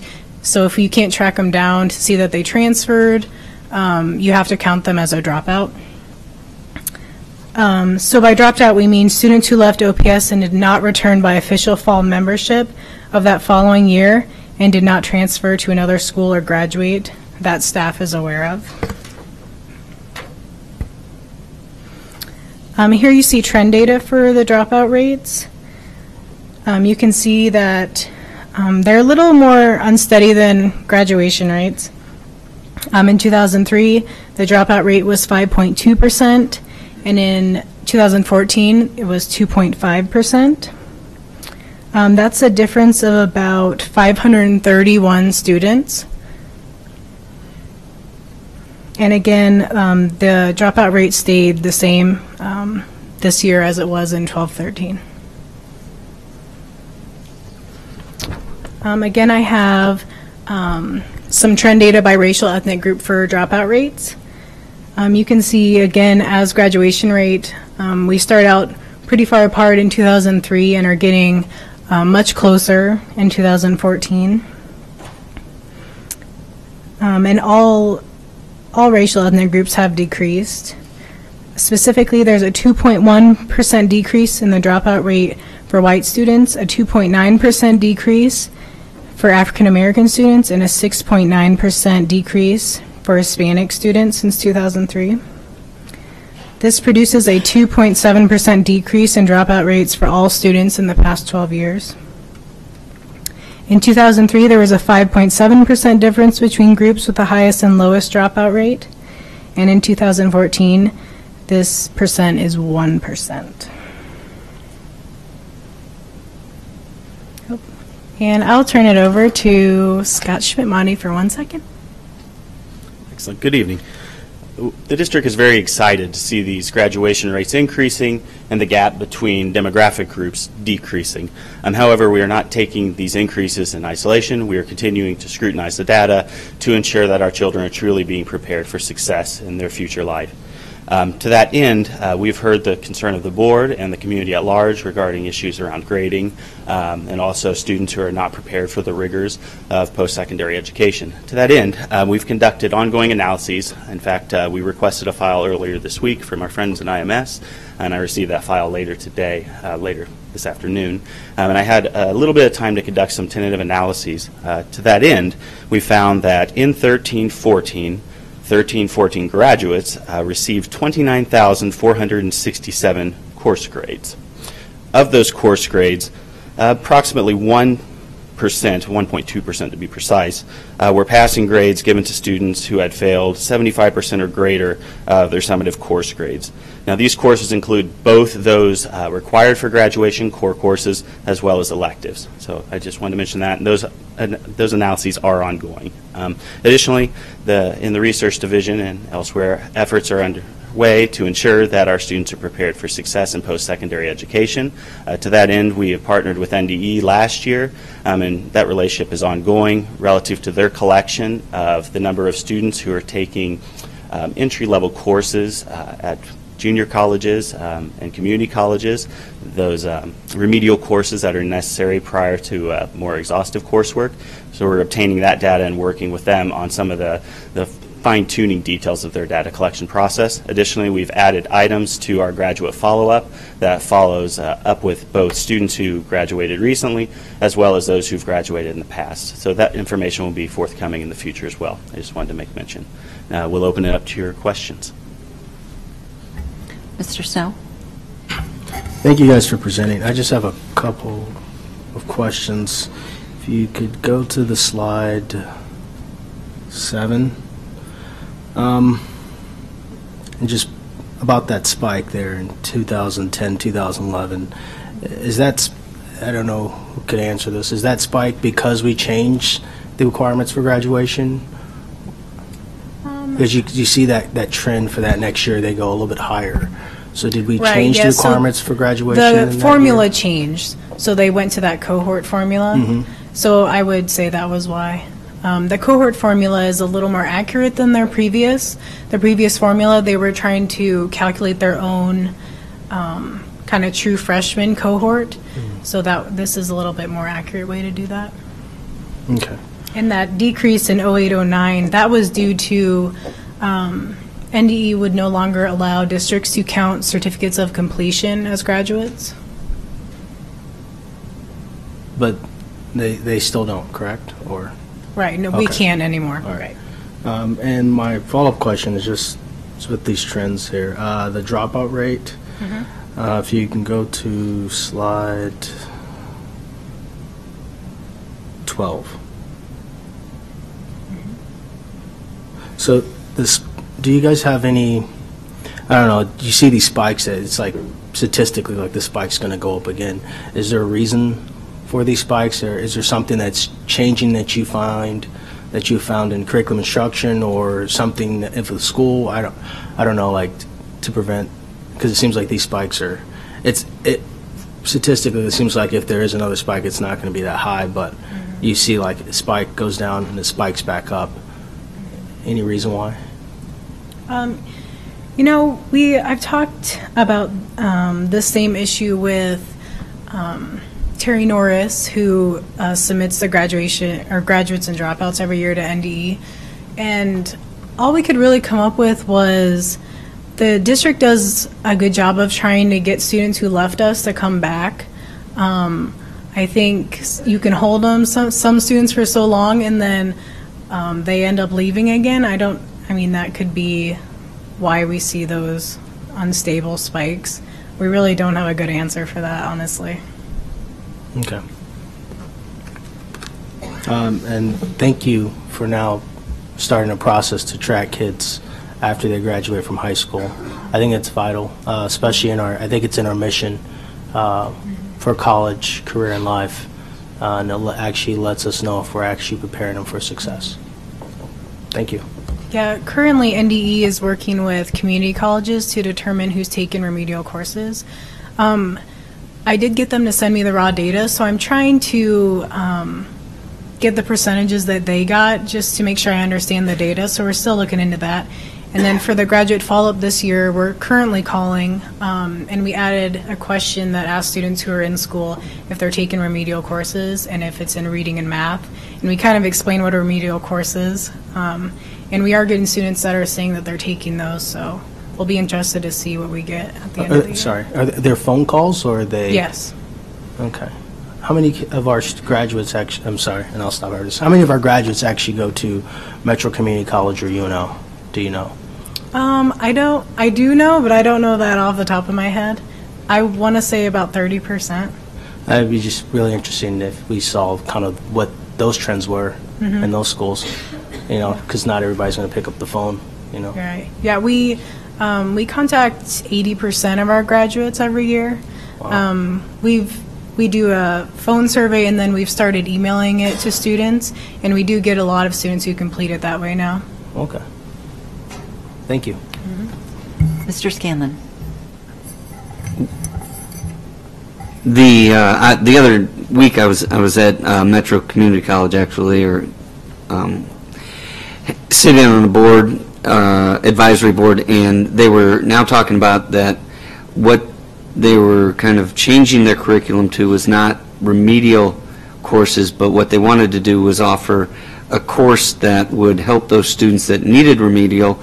The first 3 weeks of that program would be ramping up, kind of a review to bring them back up to speed, and then continue on so they'd be able to get college credit for that course instead of just purely remedial. So I guess that's something that if you guys could look into and track that, as I would consider that a remedial course if they don't start from square one at the higher level math or reading or whatever course that is. If you guys could talk with Metro and see what they're exactly doing and get more information on that, I would appreciate it. Right. Currently, some of the verbiage we have that explains the remedial courses to students is you're taking kind of a refresher course or part of a refresher course. So, but I will follow up with Metro and see if there's a better way of explaining that too. And I do want to compliment you guys on the survey and the follow-up phone calls. I've had another district say, wow, heard what OPS was doing and was really impressed with the work we've done, and I know you've presented it to us before on the board, so thank you for that. Are there any other comments from anyone? Seeing none, thank you so much. Oh, sorry, Mr. Vargas. Thank you again for putting this together and for shedding more light on some of the trends. It'd be what I'd love to see, maybe this is actually a follow-up request, is to cross, I'd love to see a slide that shows us the dropout rates by ethnicity, and then also shows us the same NISA average test scores for those ethnicities, so that we're seeing, so we're ensuring that the graduation rates are also a predictor of whether or not our students are graduating proficient at proficient levels more, and seeing, instances where they are and instances where they're not, because I know that we see both of those instances. I think that'll also help us to ensure, this relates directly to our, standards-based grading and thinking about whether or not is the way that we are, our current graduation rates telling us that our students are graduating with an education that will prepare them to go to college and career and beyond, and that is on par with other school districts around us. And so that would maybe be another one too, if there's any data that shows us graduation rates of other districts and then some of their NISA test scores, to sort of see both, because I think that on that chart I remember seeing last week we're number 2 in all these school districts, and I think that's commendable, but I want to back that up and show that within within Omaha, our graduation rates are comparable, but then also our NISA test scores are equally as comparable for our subgroups. So if you can do that, that'd be great. Great. Thank you so much for your presentation. We will move on to J1C, sorry, bond financing update.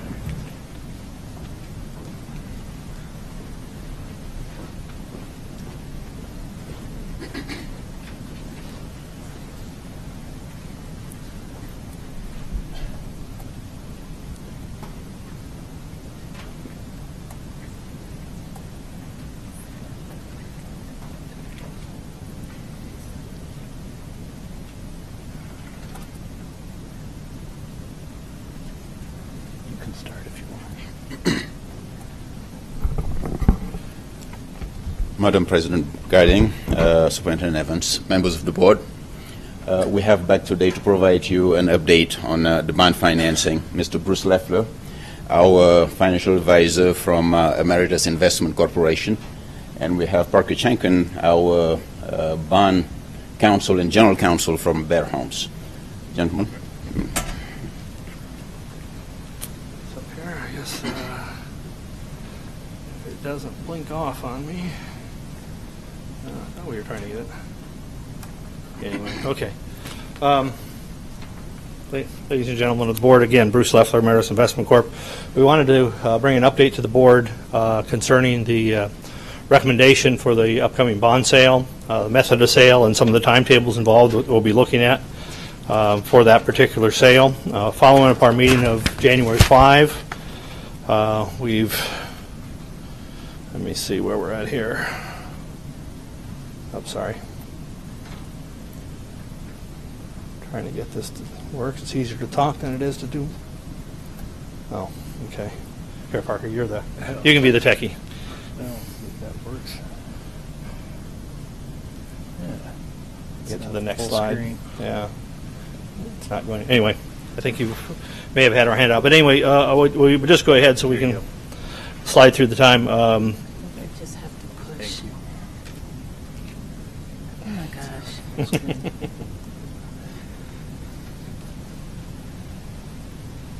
You should be able to just push down over here. Too much like Okay. that. We're going to get plenty of technical help here. There you go. Okay, fair enough. Thanks. As we mentioned, he's the attorney, I'm the finance guy, neither of us are computers. So the follow-up to our January 5 discussion with the board, the recommendation that we're coming forward with for the first tranche of bonds for the school district's project, based on conversations we've had, obviously, with some of the board members and some of the board and the Jacobs Associates, the administration, and your finance group. We're looking to make a recommendation for a competitive sale of the first series of bonds in an approximate amount of $141 million. That matches up with Jacobs' expectations for the expenditures of funds over the next 12 to 15 months. It puts us in the marketplace with a good tranche of bonds for the district. You recall that some of the conversations we had at our last meeting, the projections that we made moving into this bond issue for the school district showed these issues, $421 million worth of bonds being done in 3 separate issues in gross timing 2015, 2016, 2017 to try to match up a little bit closer with what we anticipated the construction schedule was going to be. It also coordinated bringing less debt on immediately, which puts a little less pressure on the interest expense, which projected the bond fund levy that we were talking to the public about as well, and the anticipation of where that bond fund levy would be based on the approval of the bonds at that particular point in time. There's always a little balancing act when you're getting involved in the anticipation of the issuance of debt. We've talked about very briefly, if you were to issue all the debt at one particular point in time in one fell swoop, you would have interest expense obviously associated with those bonds that would be accruing against the debt, and those monies being held in an investment account in today's environment, certainly not earning the amount that you're paying on the bond. So you're in a kind of a negative position there. And we try to minimize that as much as possible. The other piece that we talked about in the January meeting as well was the tax law requirements that say that you have to have reasonable expectations that the funds be expended over a 3-year period of time. Understanding that this project and the $421 million of total project will certainly take in excess of that. So we tried to come up with a happy medium to meet the expectations that we had both in the economics of the interest expense versus interest income, and to meet some of the projections we made originally when we talked about the financing and how it was going to affect the bond fund levy based on where the current district's bond fund levy is on its outstanding bonds. So that's where our recommendation is from the competitive sales based on the structure of the anticipated issue as well, to the extent that we will be dovetailing these bonds in around the district's outstanding bonds, so we won't have any principal coming due for about the first 9 or 10 years, and then over the remaining 15-year period of time, because we made those projections based on a 25-year repayment schedule, the amortization of that $141 million will take place at that particular point in time. That on top of the district's current bond rating, AAA from S&P, as we mentioned, was the highest rating, and the AA1 from Moody's. We think there's a very good opportunity from a competitive standpoint of getting a very competitive environment for folks to buy down the interest rate on these bonds and ultimately respond to the school district with a very attractive borrowing cost, all told, when the time comes. Let me see if we covered that. I guess as we mentioned there, the information we're providing tonight, again, is an informational item. There's no action from the board's perspective that we're looking at this particular point in time. But we are looking to be at the next board meeting. We have a little timetable here to show you kind of how those steps are going to work out as we get to that actual sale of the bonds. We worked on drafts of the bond authorizing resolution, preliminary official statement, bond counsel's legal opinion. We had to prepare these documents at least in draft form to get us to the rating agency so they could do the review on this particular section. Go ahead. We met in Parker's office. So. Yeah, the process going on in terms of the document drafting is ongoing. You will see documents, principally 3 critical documents. One is the authorizing resolution that is proposed to come before you at the next meeting on the 18th, and that's the document that authorizes the bonds, authorizes the bond sale. The second document is a proposed preliminary official statement. That's the offering document that we talked about before that describes the district, describes the bond offering, tells the investors what they're getting. And the third principal document is the notice of sale, which is the mechanical document that the bonds are sold under when the public sale is conducted. And those documents will all be out before you, with time to review prior to the time that they'd be presented to you. The 18th, right? Yeah. In this, again, we working with the finance administrators. We had Dr. Poole, Mr. Kunkel, and Mr. Dopp in the meeting with us, with Parker and myself, and one of his other attorneys as well, to go over these documents and review all the language and the spaces that we had. There's still, as he mentioned, ongoing review being made to those documents, and we will anticipate having them out certainly before anticipated authorization by the board at your meeting on the 18th. So we did have conference calls with both Moody's and Standard & Poor's last week, and Dr. Poole participated with myself. We had very positive conversations with them. Dr. Poole made a very good report of the school districts and your good financial position, and put all the positive spin on there that was possible that we could about the finances and the demographics and the economics of the Omaha area. So we didn't hear any red flags in those conversations with them. We didn't hear any major areas of concern as far as they were interested in. We might have had some interesting conversation about the learning community, but that's a different conversation as well. But as we get to our proposed timetable, as we move forward for these bonds, we anticipate to have the bond rating confirmation next week. By the 11th was both Standard & Poor's and Moody's. They're working for that timetable so they can confirm the outstanding ratings on the school board issue and the outstanding bonds as they currently stand and proposed bonds as they're to be issued. February 18th meeting, we would come back to the board with execution copies of Parker's documents, which would actually be the resolution authorizing the issuance and the public sale of the bonds. The board would approve the form of the POS and the notice of sale. One thing to keep to note, though, is what we would anticipate is that resolution would authorize the board president and the superintendent to both to sign off and to accept the winning bids and establish the final terms on those bonds. That becomes important from the standpoint to the day that we will actually market those bonds and put them out for sale and receive those bids. We'll be getting those bids in somewhere between 10:30 in the morning. The winning bidder of that bonds surely wants to then turn around and try to get them confirm the sale as quickly as possible. So we would ask the board to pass that authority on to the board president and superintendent to sign off as quickly as possible as we can award those bids to that particular. For someone to take on $141 million worth of debt, we're not anticipating them to sit around for 2 or 3 days to get final. So the quicker we can get that done, that would be anticipated information that will be in the resolution. Go ahead, certainly. There's one comment on that. That's not authority without limits. The bond resolution will have some parameters, a highest interest rate and a highest, obviously the amount will be set, and so those things are within parameters.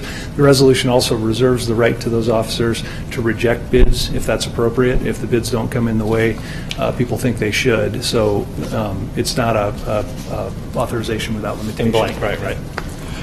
So following the authorization by the board on February 18th, we would then publish the POS, the preliminary official statement, and the notice of sale, meaning we would make it available to any and all parties that are having interest in purchasing these bonds.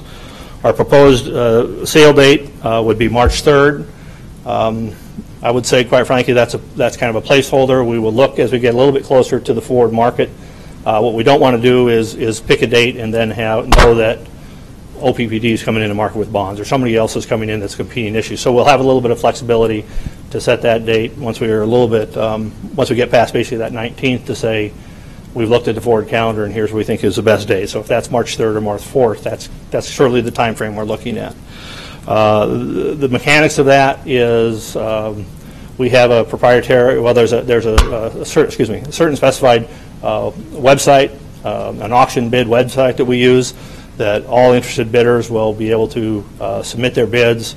As we've kind of mentioned before, the timetable of those bids will come in between, if the sale time is 10:30, they'll come in between 10:15 and 10:30. Everybody that submits a bid gets a kickback to them that says you either are the low bid or you're not the low bid. It doesn't tell you where you lay in there, but people have the opportunity to rebid at that particular point in time if they know they're not the lowest bid. To the extent that the bid was received within 2 minutes of the closing time of the bid, or 1 minute, within 1 minute of the closing time of the bid, that bid extends for another 2 minutes. So a lot of times you'll see that extend for another 4 or 5 minutes as people wind that thing down. We would anticipate, I don't think we have a problem with that, we would certainly anticipate that we could conduct that via the computer. We could have a computer available here. We may have to make the arrangements, and somebody that knows how to work the computer. We could certainly have that done here, I think, and so if people were interested in stopping in to see that process, they would certainly be welcome to stop in and be able to do that.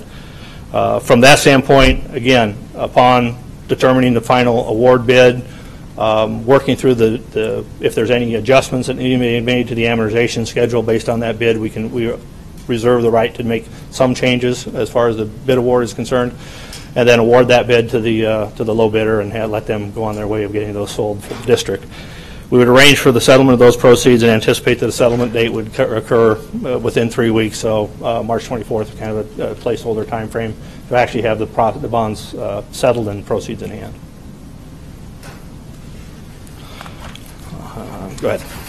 Only other comment I'd add is it's a lot more sophisticated process. Take yourself back to the last time we did this, and we were reading fax machines off fax with handwritten bids, and it's a much better process. And if I recall properly, we were running between 2 different fax machines, too. That's right. We were doubling it up, having to run down the hallway and find another one as well. So I guess we just stop there and see if there's any particular questions that the board has. I would just add one comment. Our next meeting is actually scheduled for February 19th, which is a Thursday. Okay. So just so that you know. Very good. I think because of Ash Wednesday, so. Yeah, well, just so that's right. You moved it from Monday because of the holiday, and now we moved Wednesday. Right. Okay, that makes sense, yes. So just so everybody's aware. Okay. Let's see, are there any questions? Mr. Wayne. Legally, and I'm speaking to bond counsel, I know the issue with doing one, there's multiple issues, but we're doing one issuance is the requirement of making sure that we are reasonably spending our money in a timely manner. Looking back at the schedule, it says that our schedule is 5 years. So could we legally do 2? That would do one a couple months from now, and then do one not maybe next year, but the year after, because 3 and 3 equals 6 versus right now the project's only 5. Yeah, the answer is yes. You Yes. could legally. So what's the difference in cost, when I mean cost, and this is not a legal question, but what's the difference in fees versus doing 3 sales versus 2 sales? Well, I can answer that. The interesting part of my recommendation is if we were to do 2 issues that were larger, my fees would be more than doing the 3 smaller issues. And that's just the way the math works on what we agreed to from the fee standpoint. So I'm not necessarily cutting my own throat here by recommending 3 separate issues. We're not. I guess we'd certainly be available to that discussion, but the expenses, there would be additional expenses associated with every bond issue. Those expenses tend to be tied more to the par amount of the bonds being issued, and some of those expenses are regardless whether it's 100 million. Some of those expenses are fixed whether it's 100 million or 10 million. I think you'd be talking about additional expenses that might be in the $50,000 to $75,000 range of 2 issues versus 3 issues. When under the consideration of a total of $421 million, I'm not saying that's a small amount, but it's not a significant one to that issue. The trade-off on that one, and this is kind of where you balance these things out, is again, it's a situation of those monies sitting there accruing interest expense versus not earning very much interest on the other side.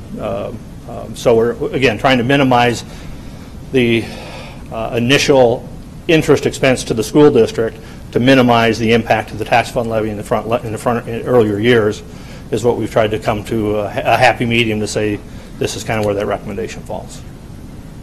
And from the legal standpoint, what would the difference be in fees? I was just trying to represent what I think the total would be. Yeah. What I think the total difference would be for all costs associated, whether it's legal, advice, or, I mean, I think. Go ahead. Yeah, no. We've, gosh, when was it? During the summer, I believe, when we made our presentation before, we agreed to a cap of $50,000 per transaction, 40 cents per thousand up to 50,000. So to your point, if it's 2 bond issues, we probably hit that cap on both of them. We do. If it's 3 bond issues, we probably hit that cap on all 3 of them. And so it's an additional bond counsel fee on each issue. And you guys have to be the judge of whether that expense is justified by the savings in the negative arbitrage, and it's totally your call. Okay. So. And I'm not trying to hide the ball here. I went back and reviewed the contracts, and this is more for the public. There is an additional fee of $50,000 for Baird Homes, but that is offset by the additional fee or reduction in fee by doing 3 by emeritus. So actually, no matter which way we go, 2 or 3, it's the same amount. Our expenses remain the same. They wash each other out. Yeah. So the purpose of the 3 is that the first year and a half, the taxpayer actually has less on their bill than doing 2. So just for everybody who's watching, the fees are actually a wash. But I wanted to make sure my math was right, and I think we are right. Yeah, we are. And I would just say this: if we see that the actual projects speed up, you have the opportunity to take on more as time goes on. That second bond issue may very well be more than we're planning on for right now, just so you can make those things work. We just try to make those. Let's just say sometimes maybe the engineers and the architects might be a little bit overestimate how quickly they're going to get their project spent as well. So, thank you. Yeah. Ms. Needless-Brush. Something that the board might want to consider also, when you just do two issuances, the interest could be probably $2.4 million, and if you're not using those monies, $150,000 in fees pales in comparison to the interest that you guys would be expending if you do two issuances rather than three, because you don't have enough projects to spend that money quickly. So I think that the interest is definitely more concerning than the fees would be for the taxpayer. I just want to comment. The question I had from some constituents was about the fees, and I wanted to make sure to the public that it was a wash, and that it actually is saving the front end. I don't think we want to get into the conversation about interest rates, because the third issue of $141 million could be totally different interest rate from today. But the question that I was getting was the fee structure, and I want the public to know it's a wash, and that it's actually making sure that the first year after we pass our budget in September, it hits you less as a taxpayer. There you go. Very good. I think there's also the amortization of the bonds over that time, and having 3 issues versus 2 issues, and so there are some other pieces to that. Right. And we certainly have flexibility moving forward to change that direction as we see whether it's interest rate change or construction projects change or things of that. Right. There's flexibility certainly out there to come back sooner or in a larger amount on a secondary issue. So. Yep. And actually, I think Lincoln just issued $120 million, correct. Right, and their last year. Legal fees attached to that were $115,000, and we're at $50,000. So that's a pretty good deal for us. So we thank our team for putting that negotiation together. There you go. Did you have a question, Ms. America? Okay, she got it answered. With that in mind, we'll be back the meeting on the 19th. On the 19th. Please show up on the right day. Yes, thank you. With action item. Thank you all so much. Thank you very much. Thank you. Thank you all so much. At this time, we will move on to the next information item, which is J1D, standards-based grading update.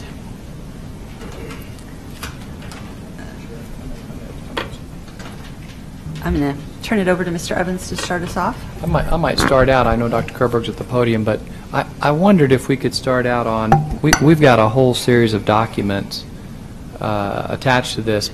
I think the one that I personally looked at a lot was our survey results, and if we could pull up the disaggregated data from the survey January 28th, I really thought there was some real significant information there that I wanted to highlight, if that's possible to pull that up. And while we're pulling that up, I guess I'm going to start with kind of the comments I've had for over a year related to this item. Since I've been here, I've kind of heard 3 different things every time I talk to different groups about this. There are staff and students that say what we're doing today is good, but it needs to be revised. And there are staff and students today that say don't change it. It's been changed every year for 5 years or 6 years or something like that. And then there's a third group, and they say whatever you do, just get rid of it. That's what I've heard for over a year now. Kind of an interesting piece. And so for the first time ever, we hired an external group, Silverstone Group, and we asked them to survey our teachers and administrators to really find out, so what is the true beliefs, feelings, perceptions of our teachers at the elementary, middle, high, district-wide level. And so we've got a disaggregated data piece here, and guess what I found out? It was kind of the 3 different things. There's evidence here that says We have many staff members that say, we don't need it, let's do something totally different and create another measurement. And that's on question number 21, by the way, if we want to skip down to the bottom question. And we have staff that say, let's keep it, but revise it. Let's look at how we're using it. Let's look at how whether we're using an A or an A minus. And then there's some that say, just don't touch it. But I guess at the end of the day, when I look at this data, and by the way, we also found out a very interesting factor here too. High school folks feel different than elementary folks. Your data is quite clear. And I was surprised at the level of difference there. For example, on question 21, I think it's 70% of the high school folks say, let's do something else. Let's figure out a whole nother district-wide measure. Let's regroup. Let's get our teachers, OEA leadership, and district staff and create another measurement. And it's 70% at the high school level. At the elementary level, it's 49.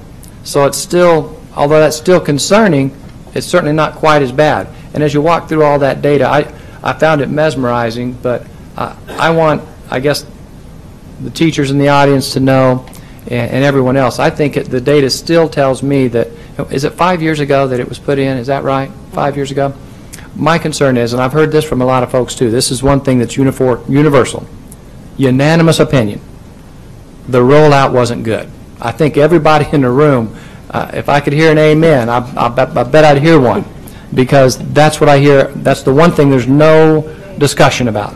I heard an amen out there. Amen. They really believe that. So the rollout was bad, and I think there's been efforts in yeoman's work by a lot of staff and district staff and teachers trying to smooth the waters out from a very rocky beginning. But I have to tell you guys, when I look at this data, I don't think we're there yet. And I think we need to regroup. I think I need the help of OEA. I need the help of teacher leaders. I need the help of district leaders. And we need to regroup at that. And I don't know, Dr. Kerber, where you're going to go on all this, but I kind of did this same conversation. Yesterday was our monthly principals meeting. I walked through all this data with them, too. And I think they pretty much agreed with that, too. We kind of walked through, here's what you said. And by the way, it's big numbers. What do we have, 3,000 participants? Something of that nature of our teacher. I mean, this is not an insignificant number. This is what our teachers said and our administrators said, and I think we have to be cognizant of that when we get that kind of response and that kind of data. So I don't know, Dr. Kerber, if you want to walk through some of that data, but I think it's critical that we figure this out. But it is kind of like a lot of other things. I don't think it's an easy journey, because no matter what, whatever we shift to, not everybody's going to like that either. I'm just going to share that with you right up front. That's been my experience in other settings. You never get 100% on anything, but I think we can do better than this. I think after 5 or 6 years, it ought to be better than this. And so I think we've got work to do, and my guess is maybe you've got some additions maybe for some of that work that we have to do in front of us. Dr. Kerber. Mr. Evans, Madam President Godding, Vice President and board members, we completely agree. In fact, we've attached a lot of documents, but we're not going to dwell on those. Those are all things we've done, communications, training, materials. But what's not stated in the documents are some of the challenges. You heard one. It was the rollout. It didn't go well. And that happened in 09, 10, 11, 5 years ago. And since that time, we've made some progress. We've got standardized practices, hours and hours spent by your standards-based grading committee of teachers, administrators, staff members, honing those out. So those documents are attached.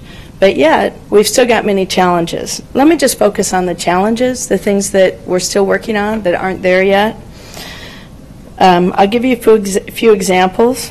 4 years ago, we had to adjust the grading scale. We got a survey back. It wasn't working. That adjustment was made. 2 years ago, we adjusted the grade book setup. Our teachers said, that's not going to work for us. Infinite Campus doesn't allow that to be done easily. There's got to be a better way. So we went to a weighting system. Last spring, we did a professional development survey, and we found out here are the 6 things teachers say they need more information on. That's why we created our subcommittee and our tasks that we're working on currently. And then last fall, our elementary teachers at Curriculum Day said, we still need more tools, so we created an elementary standards-based grading toolkit and got that out to every building.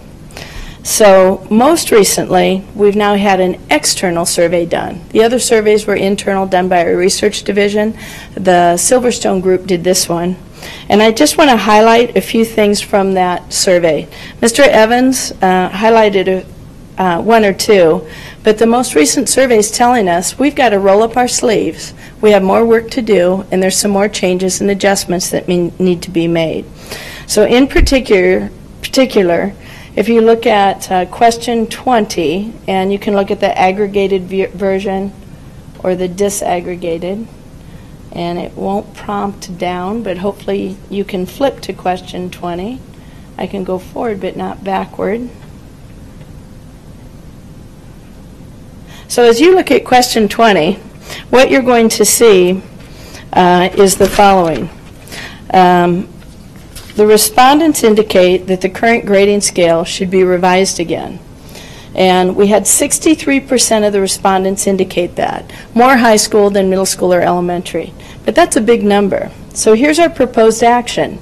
We need to look at it, work with the standards-based grading committee, bring in some additional teachers, have the OAA with us, sitting together, looking at what teachers say, administrators say, eventually a parent focus committee, and look at a new grading scale to be developed that might adjust some things that are causing concern currently. So that's the first proposed action step.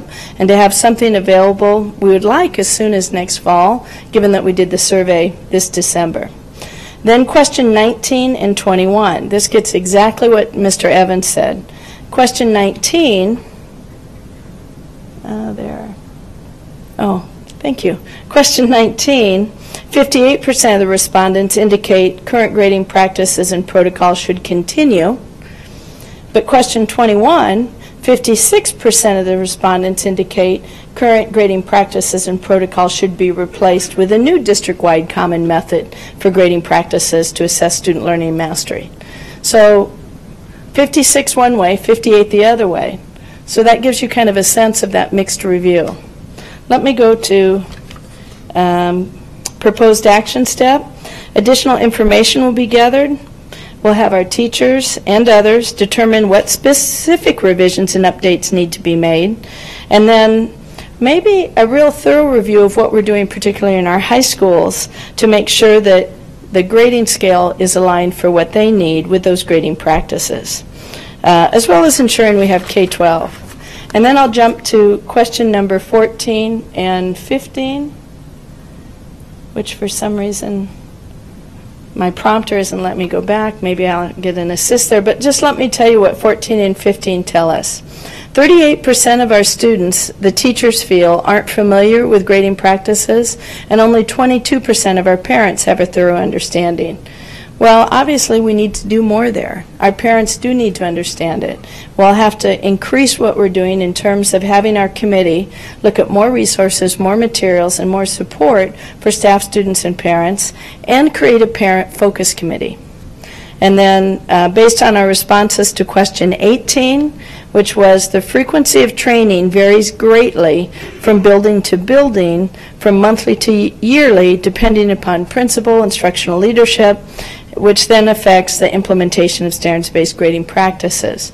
Proposed action step, have our standards-based grading committee, instead of doing one large turnkey each year on grading, chunk it into little 10-minute presentations that happen every month at the beginning of a faculty meeting. Little reviews, little opportunities for teachers to hear it frequently instead of one annual presentation, because that should make it easier in terms of keeping it current and familiar, as well as other strategies the committee might have.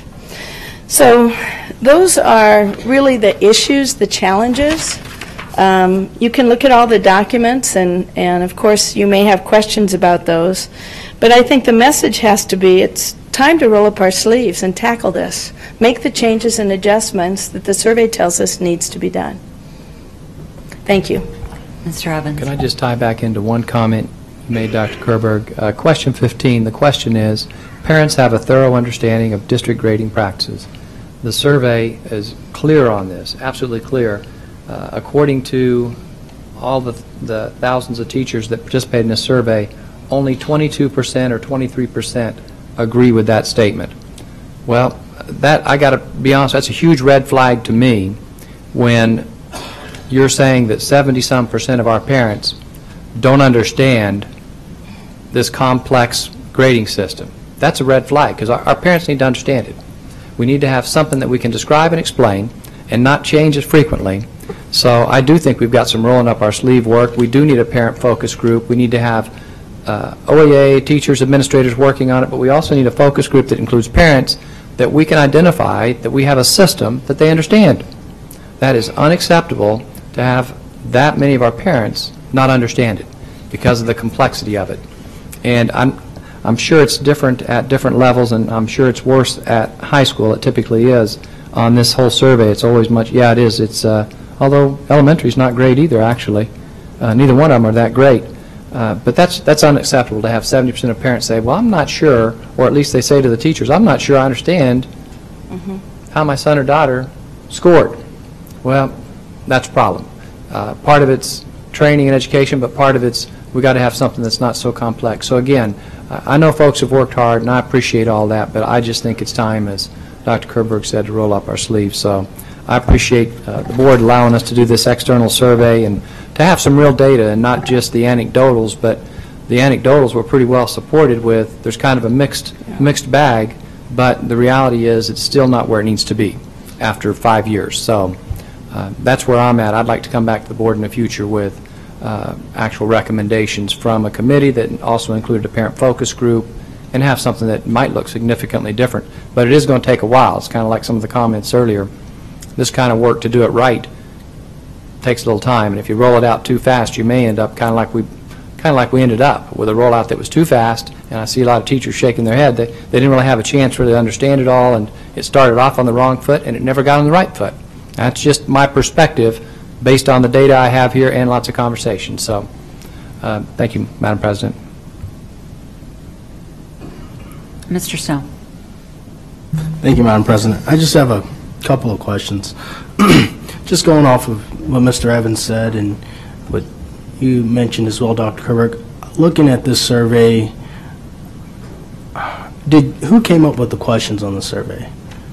Our standards-based grading committee did. They submitted, I think, 80 questions that were then given to Silverstone. Silverstone then aggregated them into groups, and then they took those questions and got them down to 21.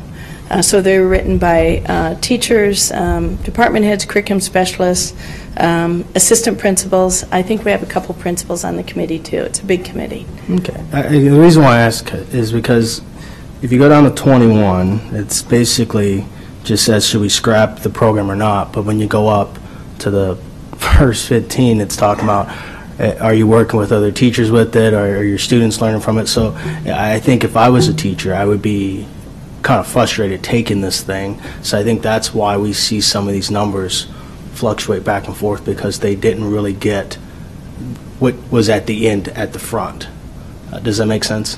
It does. We could have asked Silverstone to rearrange the order. Might have been better for teachers. Yeah, because I mean, you answer this one and then you go to the next one. It's like, well, I wanted to scrap it or I wanted to fix it, but I already answered all these other questions ahead of time. Yeah. So I think that's probably why there's a huge lopsided. I'm just throwing it out there.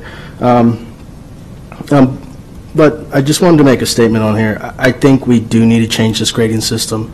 I have many friends, and so often I have kids, they say kids don't understand it. I have kids that will get a B, have a B in class, and would not submit their last 5 assignments because they know their B will hold. And I think that's something we need to fix. Kids know that, and it's hard to be a teacher when you have a kid telling you that, and you really can't do anything about it. Finding how do we build that weight in there?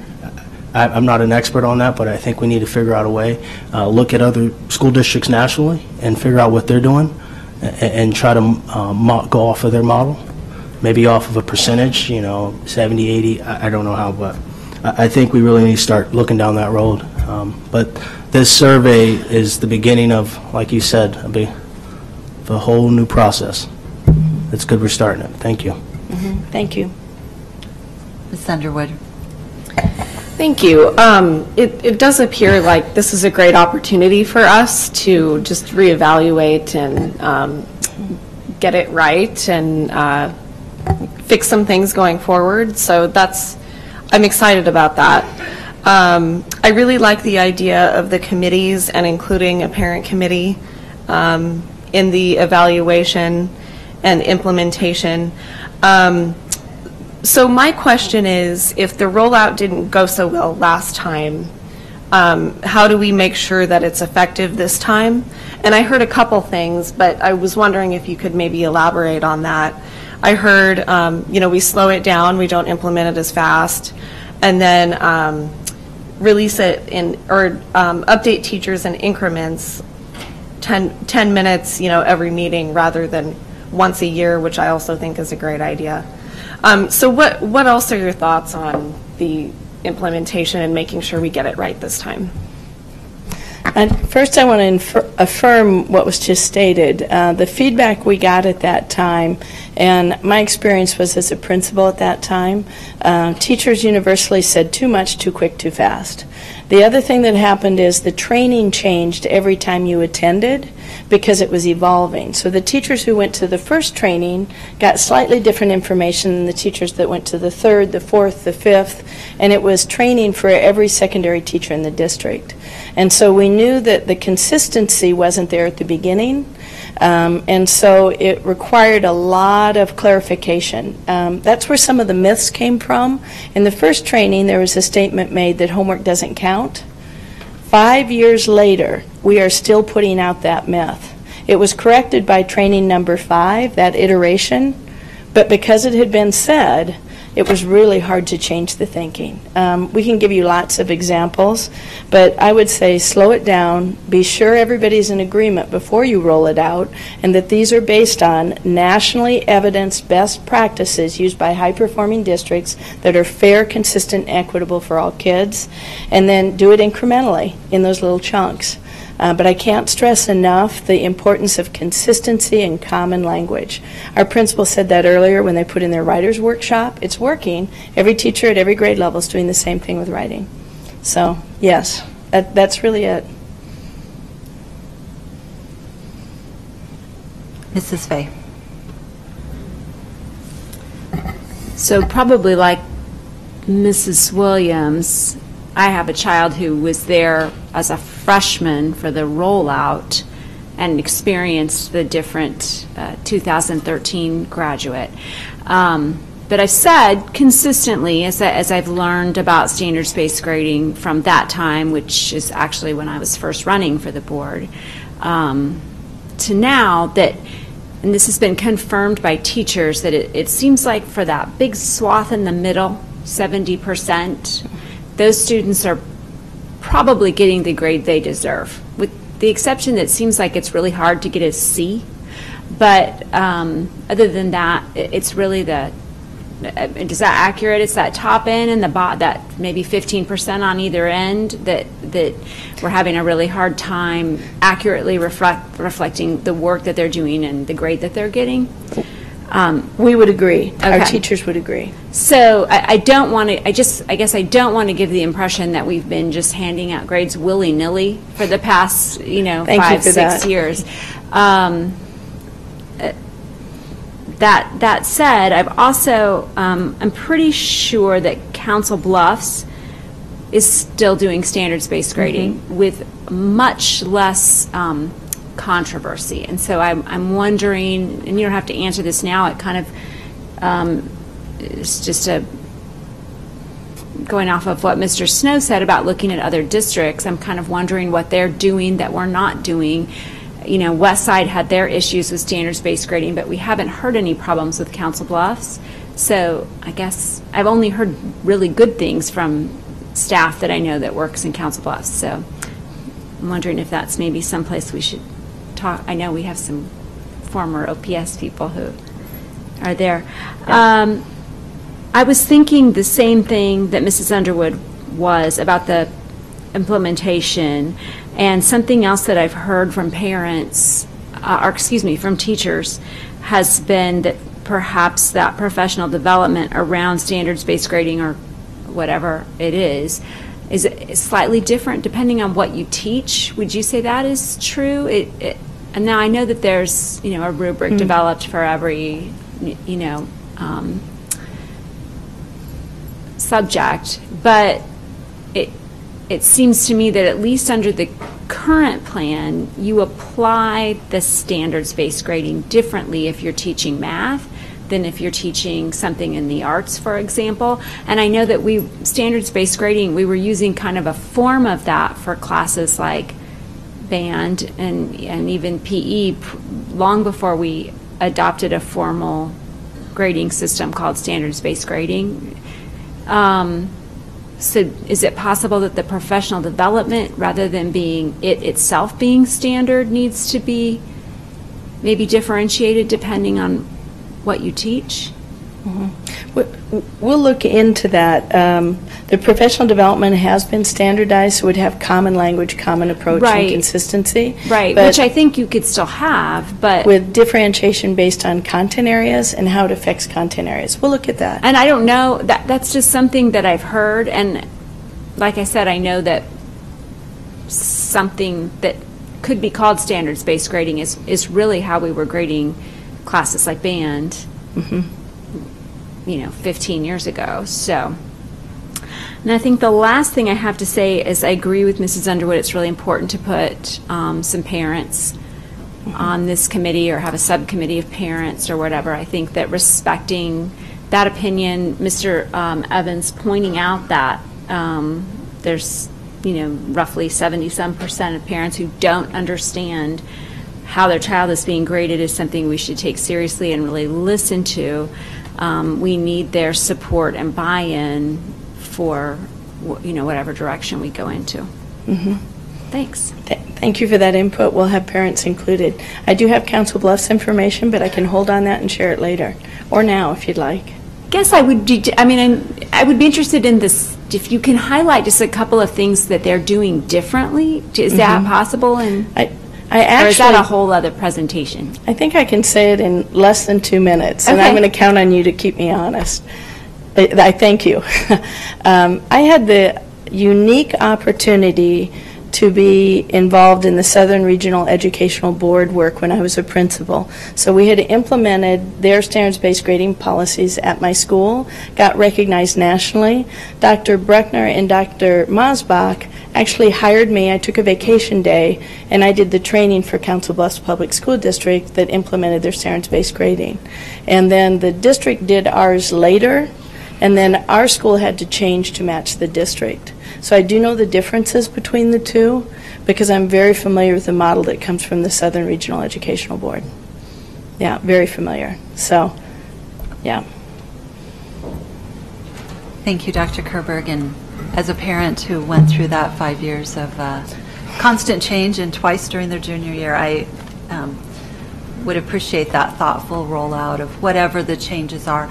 I would say, though, that I think my children have certainly had teachers who truly understand or get it, or based on content area have figured out how to appropriately use the system to provide that grade that's reflective of the student's work and where they're at. So I know there are teachers who are using it really, really well and with fidelity, but it's pretty clear by the evidence of the survey that more work needs to be done. So thank you all for that.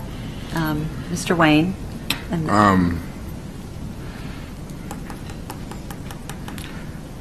I don't know, maybe this is important to me because I represent juveniles who are having a hard time reading or functioning in society, so this is very important. And I guess I'm talking to the board in this regard about, I think we all see this as important. And what I'm asking the board to do is to raise the level of importance and priority and give direction to staff on the level of priority and importance in this. When I read the survey results, the first two words that came to my mind was mission critical. Mission critical. When I read our mission statement, Omaha Public Schools prepares all students to excel in college, career, and life. This goes to the very foundation of what we do. 11 out of the 17 key indicators of whether we're a successful school district according to our strategic plan is based off of this grading system. It's based off of the grades that we have. I'm not sure if standards-based grading is the way to go, and I'm glad Mr. Evans is saying we need to look at the whole thing. But there's some concerns that I have that for 5 years, and although I didn't have kids, I had many different kids live with me through my youth organization, so I have experienced all the different grading because I couldn't understand it. Is standard-based grading the best thing for our district? That's the question that I don't know the answer to, but I think we have to have that answer, and we have to have that answer before we go into next year. We can't put another year underneath our belt knowing that only 37.7% of our teachers believe that the grades they assign accurately reflect the student's mastery level. That's not fair to the kids who walk across our stage. It's not fair to the kids who are maybe getting a higher grade. So that concerns me. It concerns me that this information didn't come from the committee itself, that we've met for multiple years and the alarm at the gate wasn't raised until media outlets brought it up. So I'm asking this board to explicitly say that this is the most priority facing us today. That if you are a part of a grading committee or have or want to be a part of a grading committee and you maybe are involved in another area of the strategic plan, that you stop that and let's solve this problem, because this is the fundamental to our strategic plan. The ACT score is a great indicator, but not every kid takes the ACT score, take the ACT test. NEAS is a great indicator, but our subgroups moving up because the kid who was a B learned a little bit more that year, but the kid at the bottom who was D and F didn't make any gains. The only way we know those true gains is in our grading system. This is fundamental to what we do. So I'm asking the board to explicitly, each board member to say this is a top priority for us. Strategic plan aside, to explicitly say here in this meeting, this is a top priority over everything else.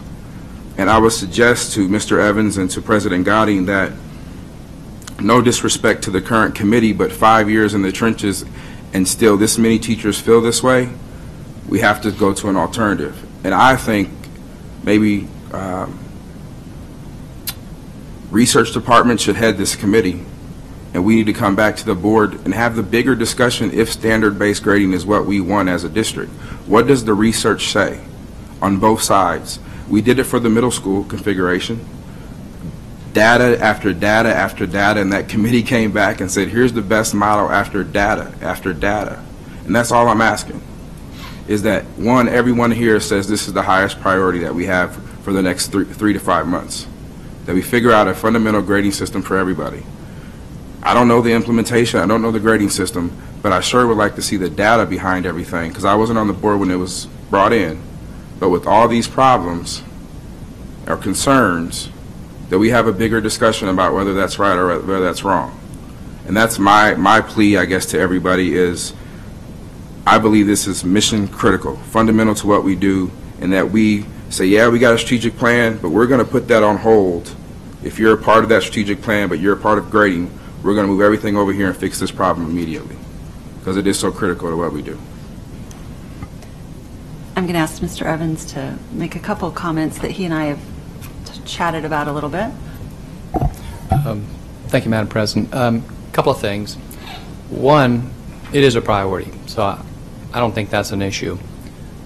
But it's a priority to be done the right way, which kind of goes back to some of those conversations tonight about Benson and some of their work. It took some time, but I think we got a pretty doggone good product now, so I'm pretty happy with that. Two, actually, the strategic plan, the fundamental piece to me that we're really working on is rigor. Because regardless of your grading system, the biggest challenge is having high rigor, high engaging classrooms. That's where you get the result in learning. And that's what the needs analysis said. If you recall, Scott Joftis presented to us, and he said one of the things that we witnessed when we visited over, gosh, I can't remember how many classrooms, 500 classrooms with a team of experts, oftentimes we saw the unintended bigotry of low expectations. That, to me, is the biggest issue we have. How do we create cultures of high expectations and high support for every single student we serve? How do we create cultures in every single classroom and every single school across this district? To me, to be honest, I mean, the grading systems, it's something you definitely want parents to understand, and you definitely want it to reflect student work.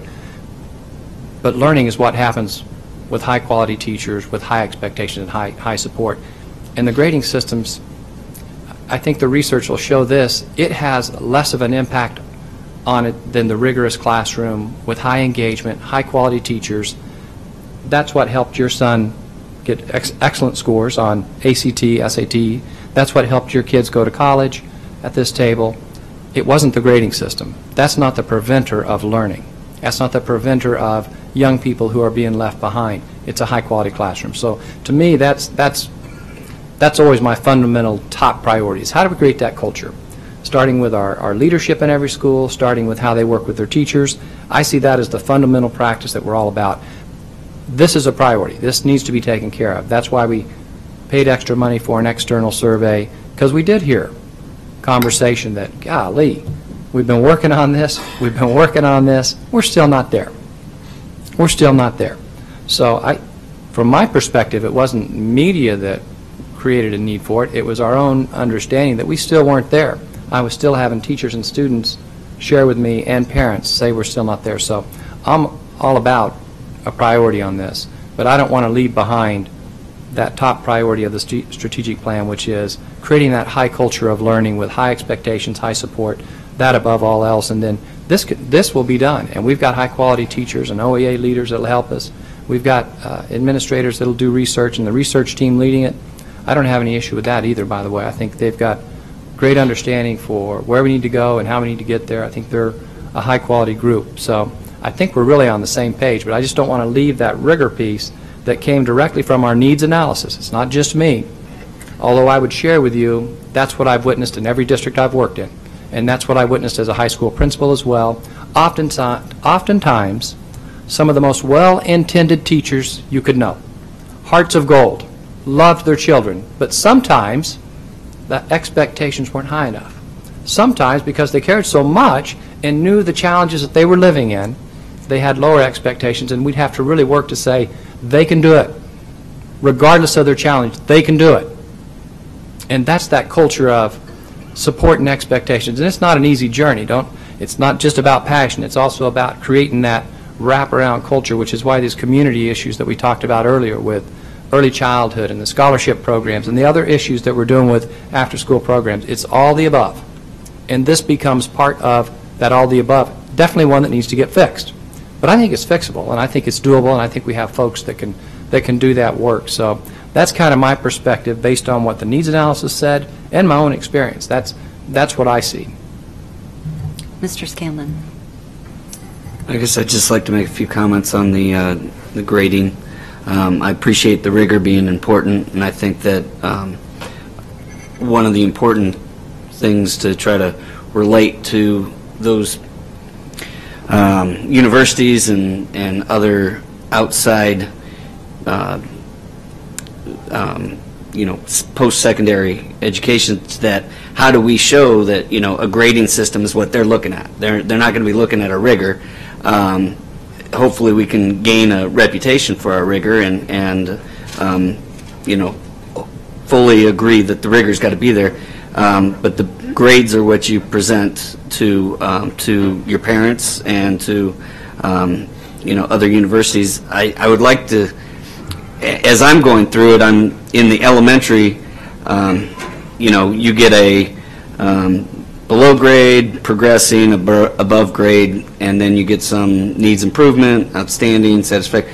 Those are fine for kindergarten, first grade, and I don't know how far through. I haven't gotten there yet, but I could tell you if I was a high school parent and they came home and they said, I got an outstanding, I'd have some head scratching and say, what does that mean? So I think somewhere in the middle school, late elementary, and into high school, I don't understand what's wrong with a grade system of A through F with a plus and a minus, because like Mark had said earlier, if I've got an 80 and I've got cushion, I can just ride it out and I can finish with an 81, and that kid that got an 89, we got the same grade. And I don't think that's fair.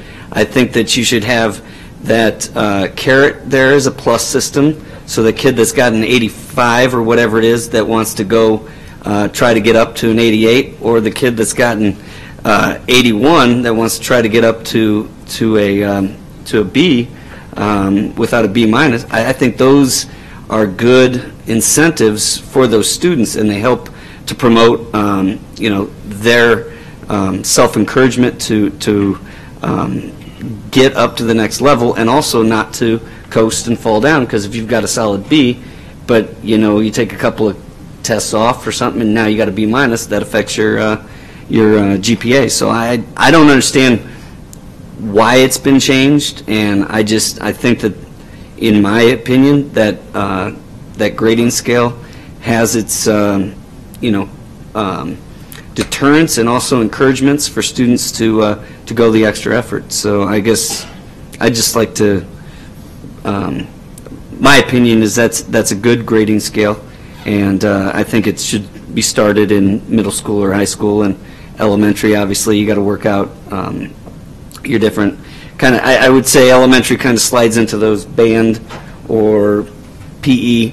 I don't think, because you got kickball skills that you deserve an A+. I mean, maybe you just deserve an A or a sufficient in that's grading scale. So I think you got to look at your core classes. Tennis, I don't know. But the core classes, math, science, reading, the ones that everybody focuses on, I think those need to have a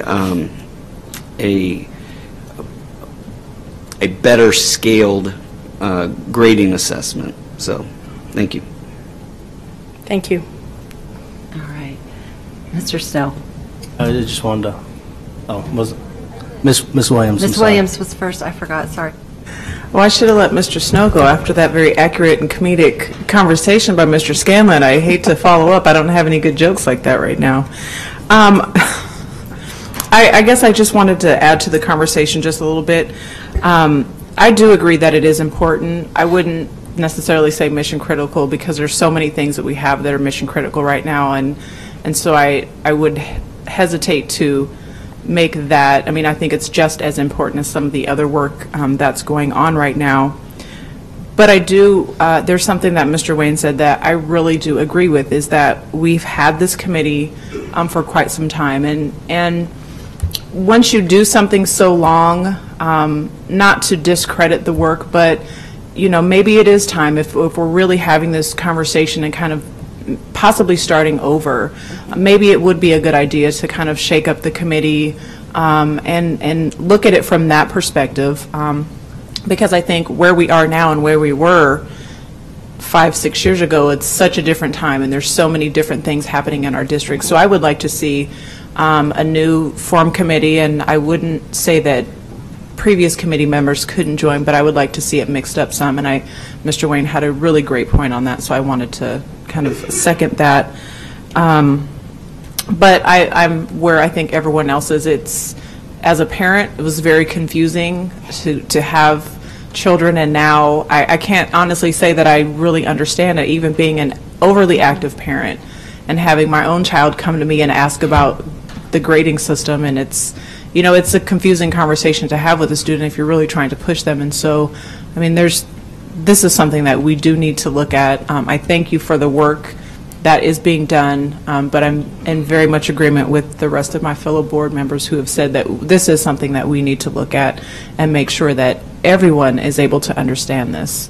You can't push someone if you don't really understand where they are. And from the parent perspective, I think that's the piece that we're missing the most.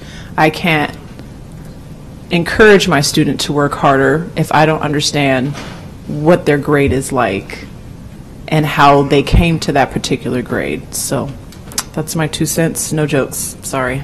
It's okay. Mr. Snow. Thank you.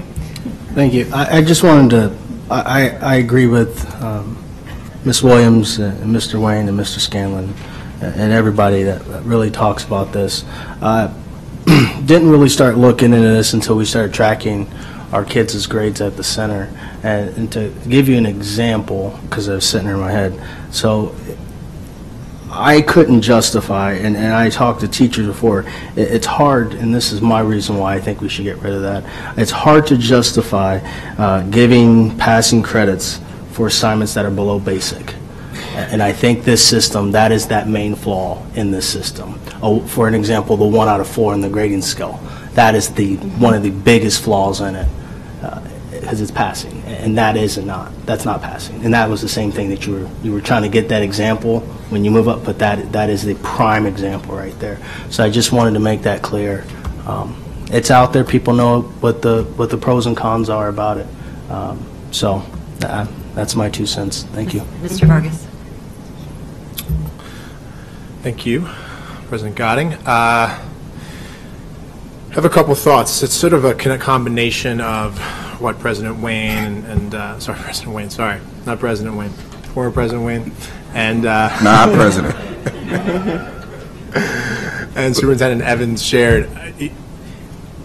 So I believe this is mission critical, but I think there's a nuance to it that I don't think we've dug deep enough into the underlying factors as to why this is happening. When I look at the survey results, it tells me we're still looking at the surface level effects, surface level outcomes from this, and we're not really digging deep into the critical role of different stakeholders in this work. I'll add color to that. When I was an instructional coach and I'm going into a classroom and I'm working with a teacher and I'm diagnosing the needs that need to improve of this teacher, I'm looking at the student level outcomes of how students are doing, but I'm simultaneously also trying to make the alignment of, well, if students are doing this well or this not this well, what is the role that the teacher has in doing that for the progress and the growth and the challenges? What's my role with the teacher in coaching them? And then what is the school's role for supporting me to be a strong instructional coach or not supporting me? So there's a level of accountability on each one, and we're diagnosing the need. What I'm not seeing from this yet, and I think we're quick to go to action steps. We have action steps, but we have not diagnosed our need. We have a big one where we say that maybe we didn't roll out standards-based grading. That seems so general and overwhelming that there's not enough to guide our work. That if we then provide this to our standards-based committee, that we're going to end up doing some of the status quo things we've been doing to try to do things better. Like we're going to try to improve the way that our planning process or our PD. That doesn't seem to really diagnose what is the underlying factor here. So I think there's either a couple of different steps that I'm seeing. One is we need more information from teachers. We're not directly asking them, what about the rollout was the most effective or least effective, pieces of standard-based grading? Tell me which pieces of ongoing district or, ongoing school-level PD are the most effective. I think we need more qualitative information at this point to guide some of our work, because I think right now this is telling us we have a problem. There's some things that are good, some things that are not so good. It's not telling us where we need to focus our efforts. And I don't want our standards-based committee to then spend their efforts hypothesizing based off of this data, because it's not deep enough, and we're not identifying trends of ownership at our level. We're not identifying trends of ownership for our district staff, for the people that directly are leading standards-based development. I think we need to do that, because I think I heard us talk about parents. And I was like, well, so we're assigning a level of growth for parents to educate them, but we're not assigning or diagnosing what do we need to improve in the way that it has been rolled out by individuals and our staff and our district staff and our teachers, so that we actually figure out the right supports needed. So that's a very key. I think we need to address that, and it goes along with rigor. So if we just go with these next steps and we don't address the rigor in the way that the standard-based committee is moving forward, well, then they may just do the same things, well-intentioned people that are been doing this for years, because we've never stepped back to see where is it falling off. We have too general of survey results right now, or interpretation. We don't have interpretations or trends. We just have next steps. I think we need to get to that level of detail. And then the other piece of this is rigor is a big piece. I think this is coming through in a lot of the different questions, that if that doesn't come through, if we don't figure out a plan to address rigor through the standards-based grading, then we shouldn't move ahead and create next steps yet. I think that we need to do that first. Thank you. Okay. So how about if board members want to serve on that committee, I think that would be a great opportunity as well. And how about if we just ask you to please come back with what your next steps are, kind of like how Benson came back and said, okay, this is what we're putting together, and here's when we're going to meet, and kind of what, that'd be great. Oh, I'm sorry, Marion. Sorry, Mrs. Fay. So how about we do that, and then I was ready to move on, so go ahead, Mrs. Fay. Yes, I would love to see a next steps and a timeline attached to this, because I do think it's important. And I think what I'm hearing lots of you say is that the grading system doesn't exist in isolation from all the other things that we're looking at, which is the rigor, the content in the classroom, the way that teachers deliver that content, and that this is maybe this survey also provides indications of other areas. It all fits together, so it doesn't just stand alone, this grading system that's out there by itself and not a part of these other things. Like Matt said, this is what they see on the transcript. They don't know the rigor that's behind it. We have to provide the interlocking for all those pieces. I'm wondering, and I'm actually kind of asking this of Mr. Vargas, is it useful as we're cross-referencing the trends for graduation rate and NISA scores to look at them for average GPA? So, and separate that out by however you want to separate it out by. I think that then we would also see over time, you know, what's happening with our grading system as well, and if it's keeping in alignment with growth in NISA scores and growth in graduation rate. Is that first of all, a doable thing, and is that helpful? I believe it's doable. I'll rely on research to tell me if they can do that. But to your question, I mean, so one of the questions on the survey was, I have the grades I assign do not accurately reflect learning. I think questions like that, and if we're able to create a composite of GPAs on NISA test scores and graduation rates, we're actually going to see trends. Right now we're looking at things somewhat in isolation, and I feel like we're creating judgments or trends based off of a single set of data points. You know, like just looking at NISA test scores isn't a predictor itself of student growth at a school level. It is one predictor. We need to look at them all and then see which ones are maybe the most predictive. You know, we have like large discrepancies within some of our schools. I mean, maybe this is also, you know, we talked about high school being much, you know, a bigger gap, right? So, and I'm not seeing in recommendations that we're focusing our efforts on high school yet, but I think that's obviously something we would do.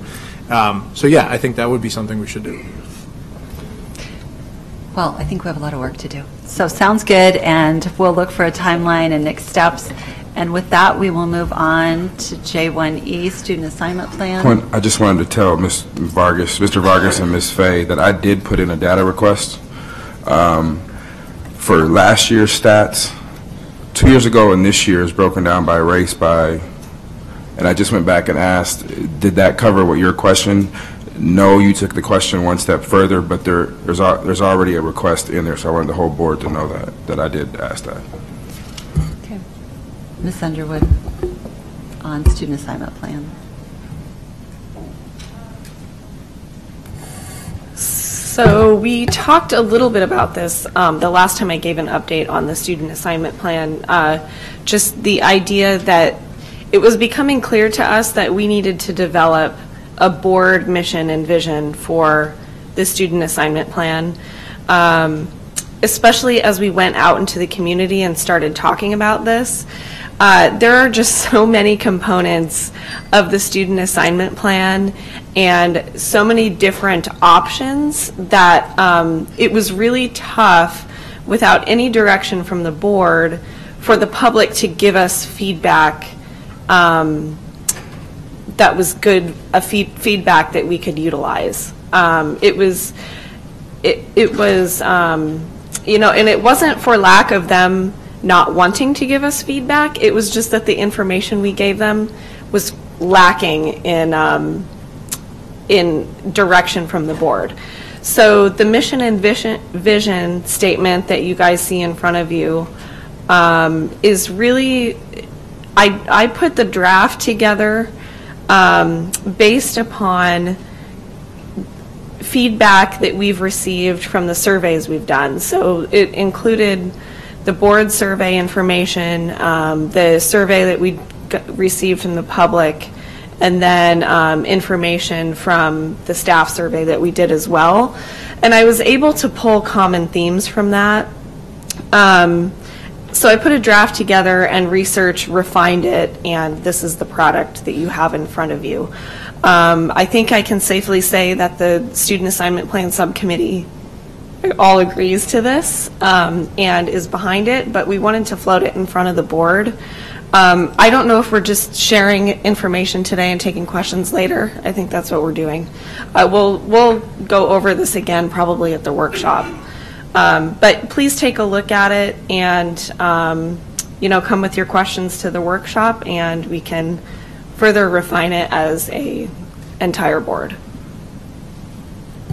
And if you have suggestions or questions or wording changes that you would like to see happen, no, don't send it to Katie. Send it to Mr. Ray, and he'll work on that and get it all to us. We have another meeting scheduled before our workshop, which is on the 23rd of February. So if you could get it back to us prior to that time, maybe by the end of next week, that would be great. And I just want to publicly thank Mrs. Underwood for taking all of our many, many discussions and all of the time we spent going through data and putting it together in this really wonderful, amazing document, which we would like to have all committees kind of come out with those kinds of, here's what the vision and the mission of this committee was when it's specific to accomplishing a purpose. So I think that was great. So thank you so much. We are going to move on to J2A, Construction Manager at Risk, Policy 7003. Mr. Dye.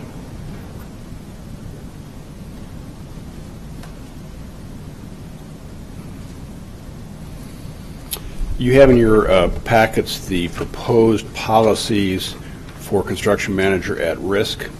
As you will recall, the board in November 17th last year approved using that for selected projects undertaken by the district.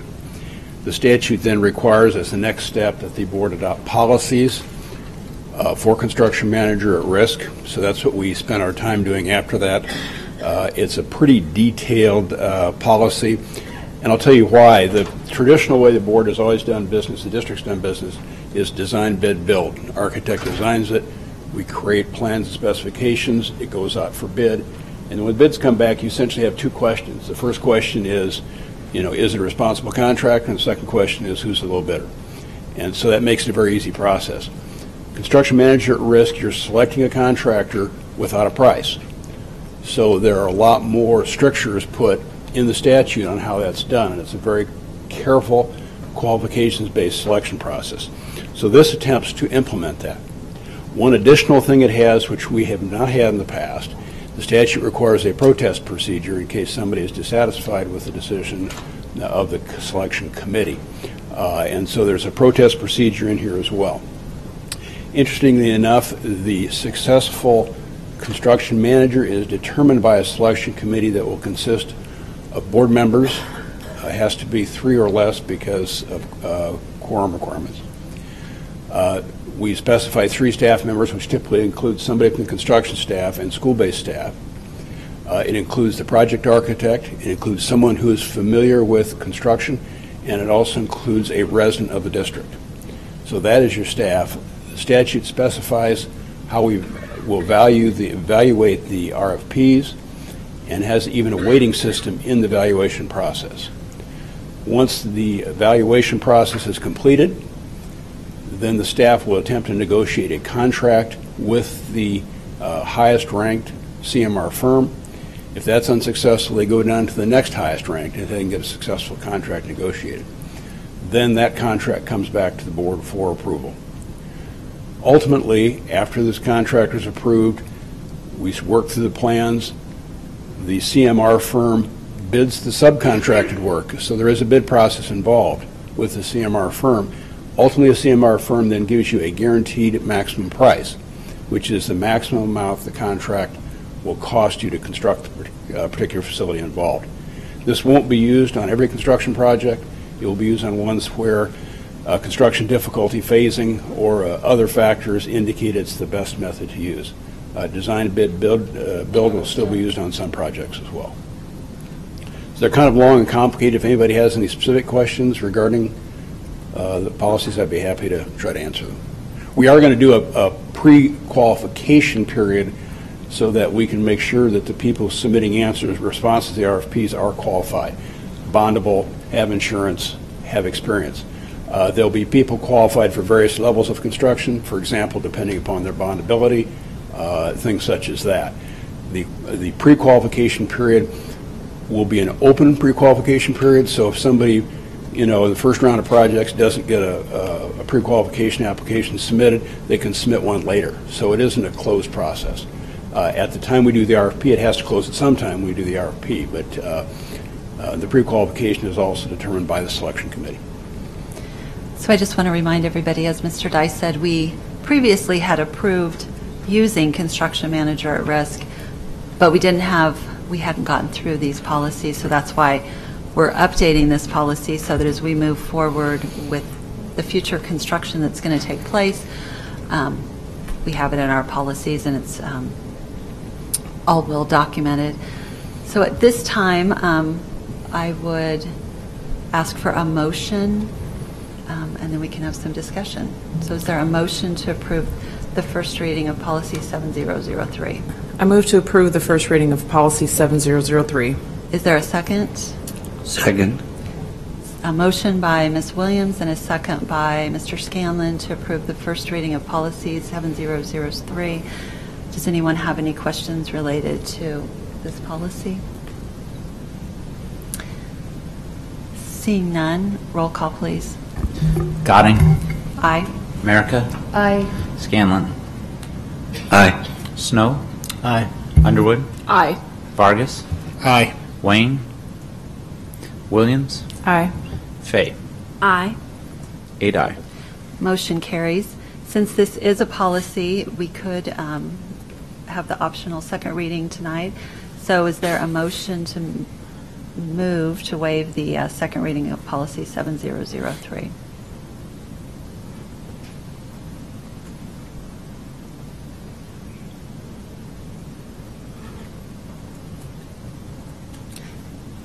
Seeing none, we'll move on to item J2B, I'm going to move J2B to the end of our action items. So next we're going to go to J2C, School Improvement Grant, and we will have the second reading of policy 7003 at the next board meeting.